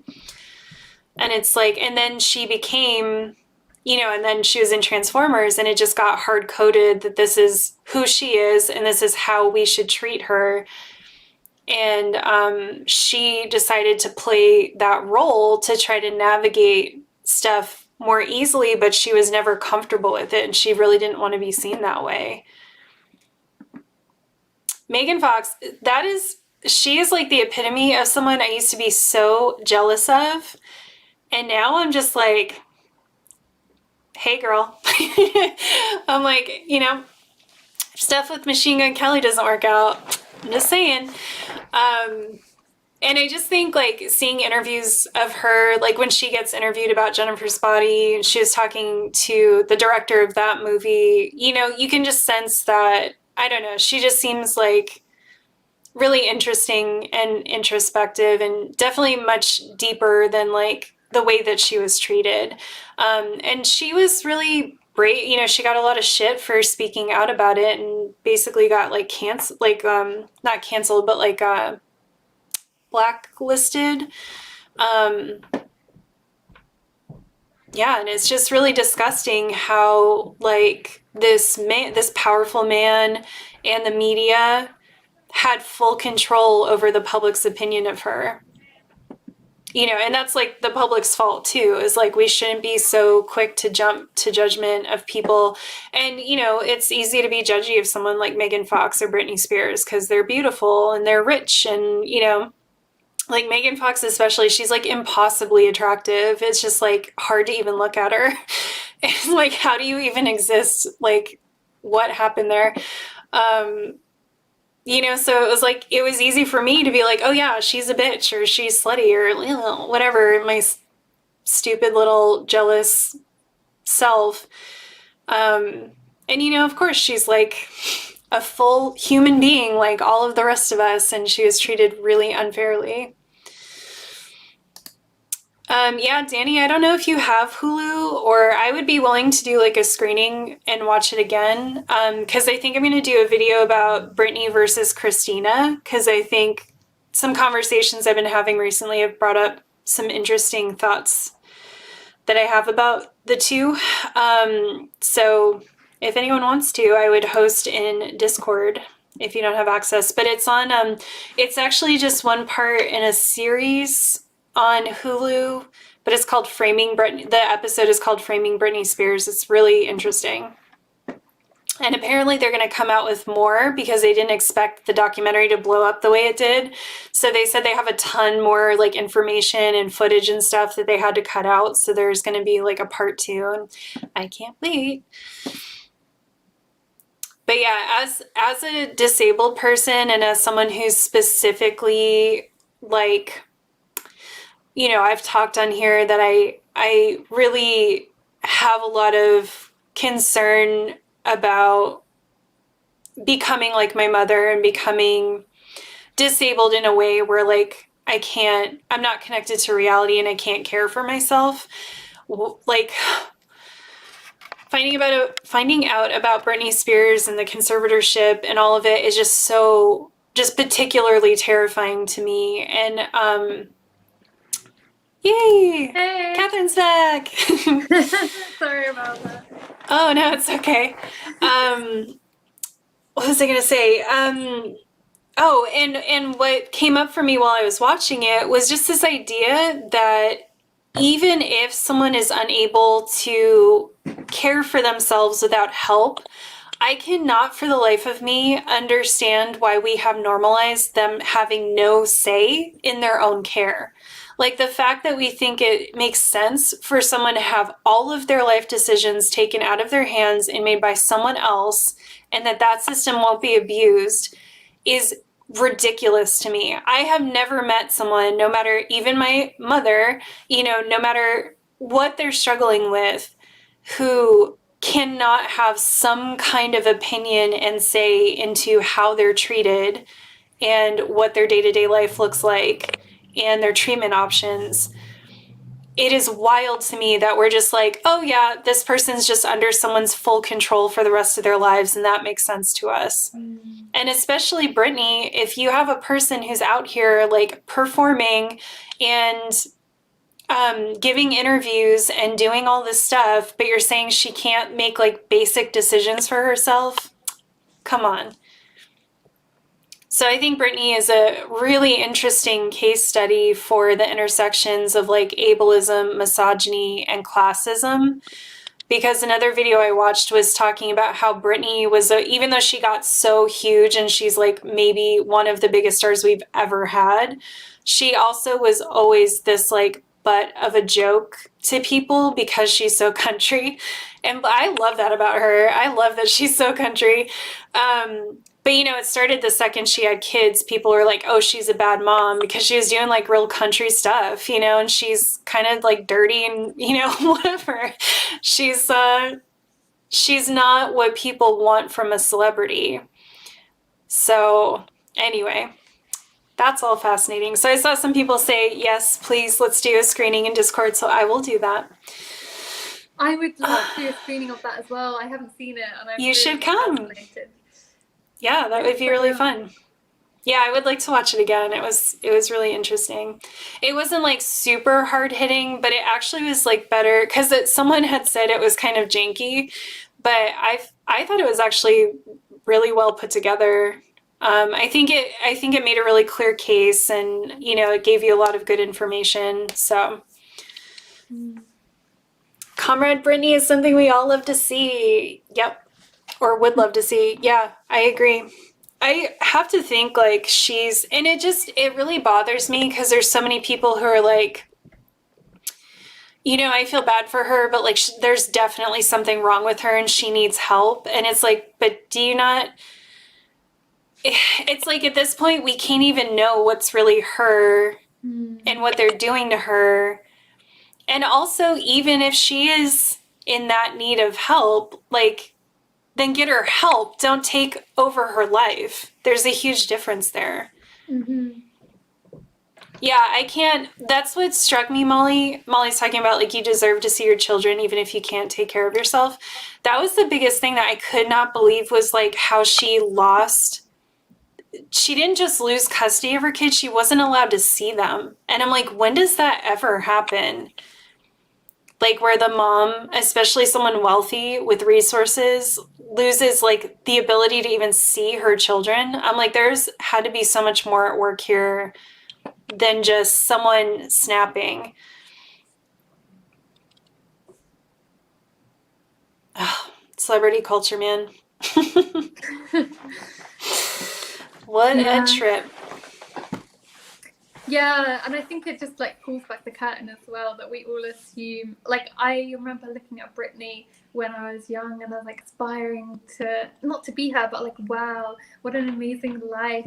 Like just fascinating, beautiful person. Things must be so easy for her, and I think we all. Yeah. I think it's becoming more and more the case these days that people realize that that isn't the way it is. I suppose in the past there was more of that veneer that celebrity was the best thing to aspire to and the most beautiful thing to be, but now we're actually like no thank you, it sounds horrible. Yeah, it sounds terrible. And that's what I mean is that the documentary in the beginning focuses on how driven she was, even as like a little kid. Like she wanted to be famous. She wanted to be a star. And it's like, but there's no way she could have known what that meant, you know? Like, I'm with you. It just does not appeal to me at all. No, thank you. But you know, like, yeah, it's, I don't know, just to, you know, she got that big when she was like 16. There's no way you could know ahead of time what that was going to mean and how to process it. It's just wild. And, you know, I don't want to judge her family too much because, like, I don't know, but it just didn't seem like anyone... I don't know. It just seemed like her parents were really invested in her getting famous and making money. And because they were like, at one point that her agent or somebody was saying like, oh, you know, so she went back home and she was 15 and she was going to high school, and it was just really hard because they couldn't come to New York for her to like audition and get parts. And it was just like a really tough time. And I was like, or she could have just finished high school. Like, why was it, you know, it's like people talk about it like she had to work and she had to get famous. And I'm like, no, she didn't. She was a kid. She could have just been a kid. And I know that's what she wanted, but I don't know. If I was her parent, I'd just be like, look, you need to chill. Like, you need to just chill out. Like, you can become local famous. I will support you in doing local stuff, you know, and like let you, like, I want you to engage in this activity you love. But you don't need to be a huge star right now. Just be a kid. Yeah, it does often make me wonder where that drive comes from, because like we talked about earlier, a lot of the desire for like fame and celebrity and money and power and stuff is often just a manifestation of trauma, of feeling like, yeah, you're unloved by your family, so you need to prove yourself in some way, or you need to, like, I don't know, get some feeling of power because you've had such a sense of instability in your life. But I guess it's not always the case, but or if that isn't the case, then often it's just like you said, the parents who are just so invested in making their child a star because they want to financially benefit from it. And it's like, why do we not have more things in place to kind of analyze this and problematize it? But I suppose it's beneficial to the current system for us for people to like put their child in that kind of position. So it's not really going to be challenged anytime soon. But yeah, I would find that so deeply traumatizing. Like, I think any kind of set expectations by parents, no matter how small, can be incredibly difficult, because if we feel like we can't meet up to those expectations, then it's, yeah, but if those expectations are for you to be a literal celebrity bringing in loads of money for them, then that's like a whole nother level of trauma. And I know. Every time I hear stories like that, my heart breaks for those kids, because I'm like, how can you ever feel like you're really loved? Like, how can you trust that love when it's just been made so clear that your parents are like very happy to profit off of you? It's really hard for me to see it any other way. And I just think it's really heartbreaking. And I think it's why so many child stars have so many fucking problems, because not just the fame and the wealth, which are already overwhelming to deal with, but I think it's also, in a lot of cases, the family dynamics. It's that knowing that even these two people didn't see you for you, and now the whole world is doing that too. And like, how do you ever feel real? How do you ever feel connected to anyone with that? Yeah, I mean, I just think about the fact that I get overwhelmed by having an internet platform, even though it's tiny. Like, Me how too. the hell do people deal with having like millions of people knowing them? I don't know, sometimes I have like 10 notifications on Twitter and I just get so anxious and stressed. So like, oh God. Yeah, it's very relatable. I know, that's like, I'm always joking, we're always joking too, that like we don't even want to be ContraPoints famous, like, oh no, oh God, or like Philosophy Tube famous. It's like, I don't even need that. Yeah. Like, I don't even want to get that big. Oh no, it seems really stressful. Like, that was really, really, it took like several days, maybe even weeks well, I forget how long she's been out, but when Abigail came out on Philosophy Tube as a trans woman, and in her video and also her statement, she was saying like, I'm now the most famous like trans person in the UK. And at first I don't know why it just didn't like fully register, or like the most visible. And then it just took a while to sink in, and then it like fully hit me like what that means for her. And also just like how wild it is that like her YouTube channel is not even actually that big, but that it is large enough to put her on that kind of a platform. You know what I mean? Like that level of visibility. And I'm like, that is wild. Wild. Like this hobby that you have, this thing. I mean, even if it's a job, like it's still, can you imagine just like you're just doing stuff you like and then that makes you the most prominent person of a minoritized group in your country? Yeah. Whoa. That's wild. Yeah, I know. I couldn't fathom it at all, especially the fact that the UK is so terrible when it comes to I know. TERF rights in general. It's like, TERF rights, I mean, when it comes to TERFs in general. Yeah, like, I can't imagine. And also, yeah, just going from being perceived as a certain way by your audience for so long, and then like transitioning in front of such a huge amount of, like, such a huge audience and having all these expectations from people and stuff. It's like, yeah, I don't know, just it was so powerful. The video was so moving on so many levels. So, yeah, it really was. Yeah. And leave it to her to find just the most artistic, perfect, like, at first I didn't get it, and then I was like, oh my god, you're a fucking genius, like this is amazing. I saw she just had published a video, I think 2 days ago, and I haven't watched it yet. It's going to be my treat for after the stream today while I eat, because I just like, yeah, I just love her stuff so much that it's like, oh, I'm going to save this and relish it.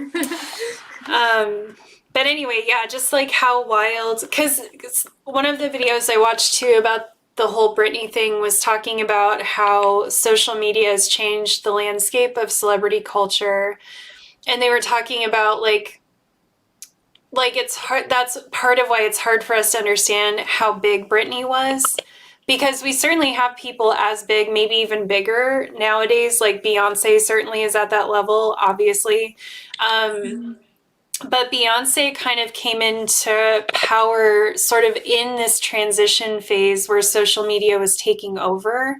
And the person was saying, if you look at Britney, who had to constantly do interviews all the fucking time, she was constantly having to be in magazines, having to go on shows, like having to be like formally interviewed.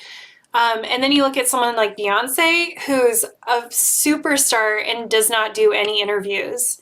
It just shows you like how much the landscape has changed, because back then celebrities like needed the press, whereas nowadays they don't. And they were saying that a lot of celebrities nowadays, it's more about, oh, I think it was for Harriet. It was some video she did. I can't remember which one, but she was saying like, yeah, nowadays like people are almost more like influencers, just like on a bigger level, celebrities are. Versus before, where we had like celebrity culture, and it was like we were all up in everyone's business all the time. We knew everything, and like people had to constantly like be interviewed and be in the public eye. Anyway. Yeah. And then it makes me think about what it must be like to be one of these like Instagram influencers or YouTube influencers, where you're not just selling products, you're literally selling yourself. And I think, at least with celebrities, I suppose there's often like a team behind them and they don't have to do the social media stuff, and maybe they can have some sort of separation from what's going on. But if you're a literal influencer, and I mean, yeah, having to commodify and profit off of your personality, your body, your appearance, like everything about you, it's like people don't just watch you to gain what you're saying or anything like that. It's like they want to be you, and I just can't imagine that's like great for your psyche in any way. Like, no. I think probably a lot of them, it is again replicating a lot of trauma dynamics. Maybe they need the validation, or maybe they're so used to seeing themselves objectified, sexualized, etc., that they then do that to themselves. I mean, obviously there's probably a lot of people who it's like totally fine and healthy for them. I think I just always view things from like this trauma lens now. I just can't get away from it. Same. Yeah, and it's wild to see, you know, people were asking her if she was a virgin, like at the most random times, and she like had to answer, and they were asking her if her boobs were real and stuff, and it's like, I'm not saying that wouldn't happen today, but it wouldn't have happened in these formal settings by like respected journalists today, because today celebrities would be like, no, I'm not coming on your show. Like, I don't need to, you know? Mm-hmm. So it's like, yeah, maybe social media would still be speculating about this stuff, but it wouldn't be like, you need to answer this question because America needs to know, you know? I feel like celebrities today are just like, go fuck yourself. Like, I don't need to answer this. Yeah, it's just wild. And it's like, yeah, how can you not feel traumatized? Like, you could see in so many interviews, she's like, she was constantly asserting, like, I know what I'm doing. I'm not just like a performer. Like, I'm engaged in these contracts. I'm like making these business deals. And just then someone would be like, but are your boobs real? And you could just see like her, you know, like, I just want to be taken seriously, you know, but I have to like play this role and I have to answer these really invasive questions about my body. And yeah. Yeah, it is traumatizing. Yeah, the level of misogyny. And then what does that teach all the young girls that are watching a lot of this stuff? And also the non-girls, who are like, yeah, it teaches a lot of cis men that they can just like assert their dominance over other people. And then, yeah, it teaches a lot of young girls, oh, all I am is my body. It doesn't matter how successful I am, how much power I have, or how much of a business bitch I am. I'm just this body at the end of the day. That's the only thing that matters. God, yeah. It's depressing. Yeah. It does really make me wonder how much we all are just so conditioned through this whole social media celebrity influencer culture to I don't know, continuously commodify all of our personalities as well. I guess because we can't even publish a book without having to have an internet personality these days, because you need to have the followers and the implements already to get people to purchase your book. Otherwise, it's so hard to get any kind of publishing deal and stuff like that. So it's like, and then, yeah, from such a young age, you have to build up this fake version of yourself on social media. I don't know, like, it's going to be wild to see in decades to come the studies they do on this, the impact, or if they'll even be able to see the impact that it has. But I think that, like, to just have to alter your personality to such an extent to commodify, I don't know, it's just a lot. Yeah. And it is interesting in today's culture too, because I feel like that celebrity culture got replaced by like internet culture, where it's like instead of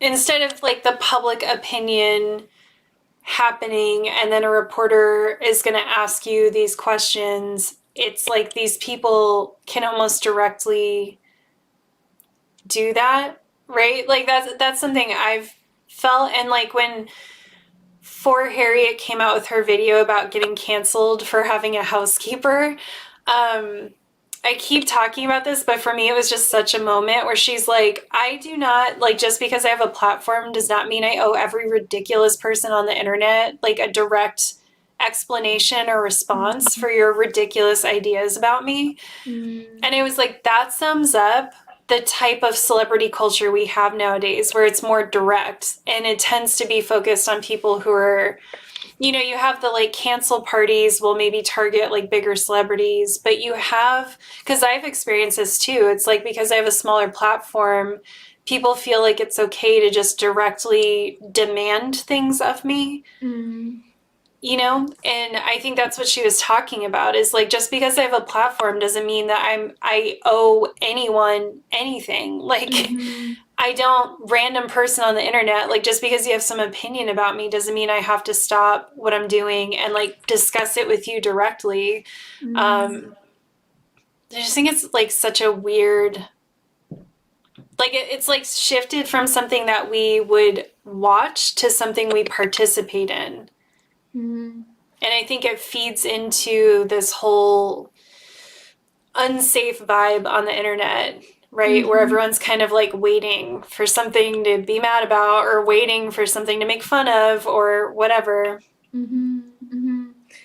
Yeah, and I think what makes me so sad about it as well is that I feel like so many people that have these platforms would be raising so much more awareness about important issues around the world and politics and people suffering and stuff. But everyone's too afraid to do anything other than loads of vapid content a lot of the time, because if they don't completely dilute their personality to this very palatable uber perfect thing, then they could risk getting cancelled, or they could risk falling out of favor or losing their money. And I get it, because it's like they're relying on the monetization of their personality or like their platform, and so they don't want to do. But it just makes me really sad, because then I think so much of YouTube is full of such vapid content, and at least what I would consider vapid content.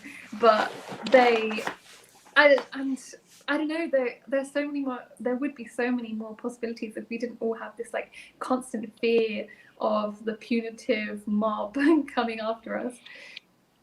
Yeah, I just wish we could be more open and real. And I think that's why I responded so heavily to Kenya's video about like, and I joined her Patreon even though I'm fucking broke, because I was like, this just moved me so much that she's like, I used to come on here and I used to feel comfortable just saying whatever was on my mind and just like being open and chill with everyone. And that's how I want to be, but I can't, because so many times people have taken stuff out of context and then it becomes this huge thing.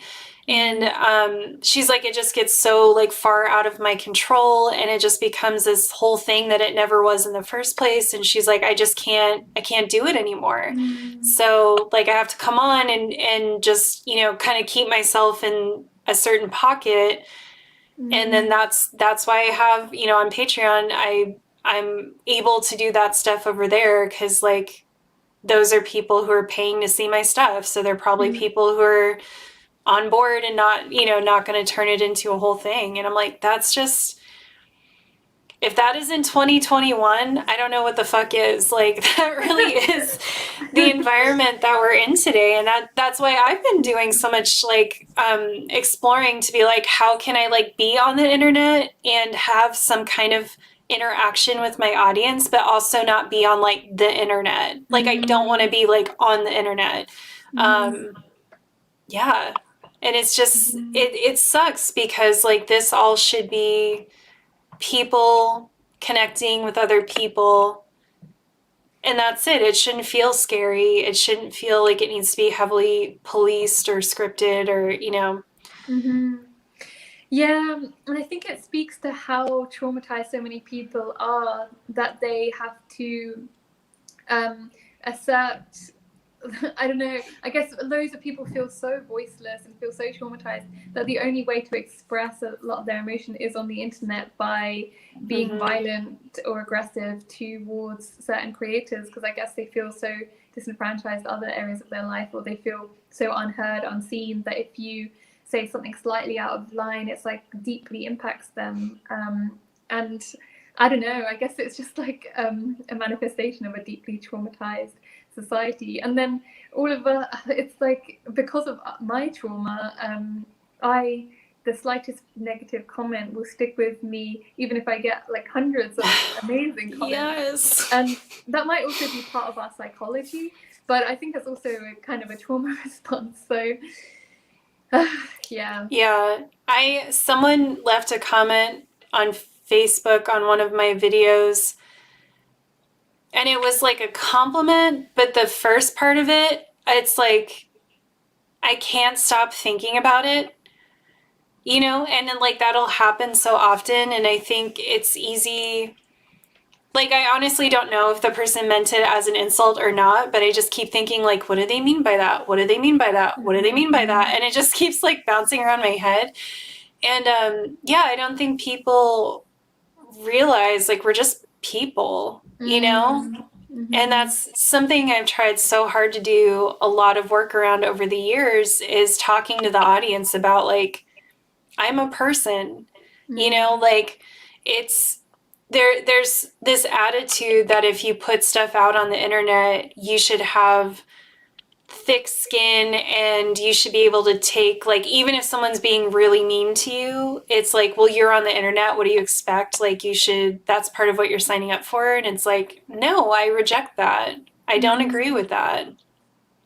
I think, like, if you're going to treat me in an inhumane way, I'm going to try to remind you of my humanity, you know, and I'm going to take whatever measures I need to protect myself. But yeah, it's, I'm repeatedly really dismayed at the fact that, like, people can reach into my life and impact my mental health and my physical health, and they just do so carelessly. And it just makes me really sad for humanity right now that that's how we engage with each other. And it does feel like it's all coming out of trauma, right? Is like, I can see, so I have a friend, I'm not going to say his name right now in case he wouldn't want me to, but he's going to make a social media post maybe, and I told him I'm going to share the shit out of it. So I will give him credit at that point. But he said he was going to make like an Instagram post graphic or something that says, like, content creators are not like receptacles for your trauma responses. And I was just like, yes, I love that. Chef's kiss. I was like, that is so accurate. And it's so funny because sometimes I talk about this stuff and then I think, oh, are people thinking I'm like a whiny creative who's, you know, just like, I can't deal with any like criticism. But it's like, I don't think people understand who haven't had a platform how, and I don't care how small of a platform, if you have 2 people following you, one of those people is probably taking their trauma out on you. Like, it doesn't matter how small you are. You very quickly start to realize that people literally do they approach content from that trauma perspective, and they do see you as someone who's supposed to receive their trauma. And it's really hard, especially as someone with so much trauma, it's really hard to navigate that. Absolutely, yeah. I couldn't agree more. Especially as I have this like urge to like please them and appease them and try and convince them that oh no, it's not I didn't mean that, or this, or like whatever, or I hope that they're okay, or something like that. And then and then like you said, it sticks with you. And like there are some things that have been said that I still think about even like months later. And probably that's because I've never learned how to like process things properly, and I need to not repress things. Mood. I think it's also difficult when there's the things that stick with you are things that you're yourself sometimes worried about, and like the own questions that you ask yourself, because and those things like really get to you. But yeah, that's why it's so nice to have you and Mexi to talk to, and Marine. I know. I love our little group so much. It's like the safest safe space. It's so wonderful. And I think it's so nice to have other people who are like in a very similar space, doing very similar work, and like have gone through such similar experiences. I am just so grateful for my content creator friends who I can talk to, and we all just kind of get it. You know, we've all been through this sort of thing together. Because it's hard, and it's you know, sometimes I think about like, why am I even doing this when I get so bothered by internet culture? But part of it, I mean, besides the fact that I love it, like, is that I want to not be chased off the internet. You know, like I don't want the only voices on the internet to be these people who have thick skin and don't care, and you know, because that's a certain type, and usually those type of people are people who are putting out that kind of content, right? It's very like masculine. It's very like debate culture kind of stuff, where it's like, yeah, like I'm stepping into like, yeah, everything on the internet's a fight, and you know, we're all just like to each other. And I'm like, I want to be a big softie on the internet. I want to be someone who's like, hey, when you leave a comment that's hurtful, it hurts my feelings, you know? I want to be like, yeah, I'm a person. I'm a person. I'm a squishy person, and I want to be human to you. I think it's good to have that. I feel like you know, you all bring that a lot to your work as well, the humanity there. And I think like that's needed. Mm-hmm. You know, Yeah. Professor Flowers too, I talked to her about this kind of stuff and she feels similarly of, you know, just like she has like a softer, gentler approach to stuff. And I'm like, yeah, we need your voice, you know, like you're doing really good work. We need you around. Mm-hmm. Mm-hmm. Anyway. Yeah, because if we're all pushed out of the internet and then it's just this like very homogenized idea of like this image of content creators, then that's going to feed into how people act in real life, which is then going to be in this very like patriarchal, very homogenized way because people are so influenced by what they see online. And that's not gonna then the softness within people might start to become more and more extinguished, and that's not what we need at all. No, we want more Yeah. softness. Mm-hmm. Yeah. All right. Well, I'm starving and I know it's very late there for you. So, are you ready to wrap up? I'm ready. Yeah, I've I'm had such ready. a great time. Thank you so much. Thank you so much for coming on. It was really fun to finally do this episode with you. And it was also really fun to just hang out in the after party. Yeah. I always love these conversations afterwards. So yeah, everyone, thank you for coming today. Please check out Kathrin's video. I will never stop saying it. Go watch it. Subscribe to her channel if you haven't already. Follow her on Twitter, Patreon, all the good stuff. And please join us next time in 2 weeks for our sex stream where we talk about Christianity and sexuality. Should be a good one. Yeah, thank you so much, everyone, for taking the time to listen to me. I'm always amazed when anyone wants to listen to what I say. I'm like, wow, that's so thank you.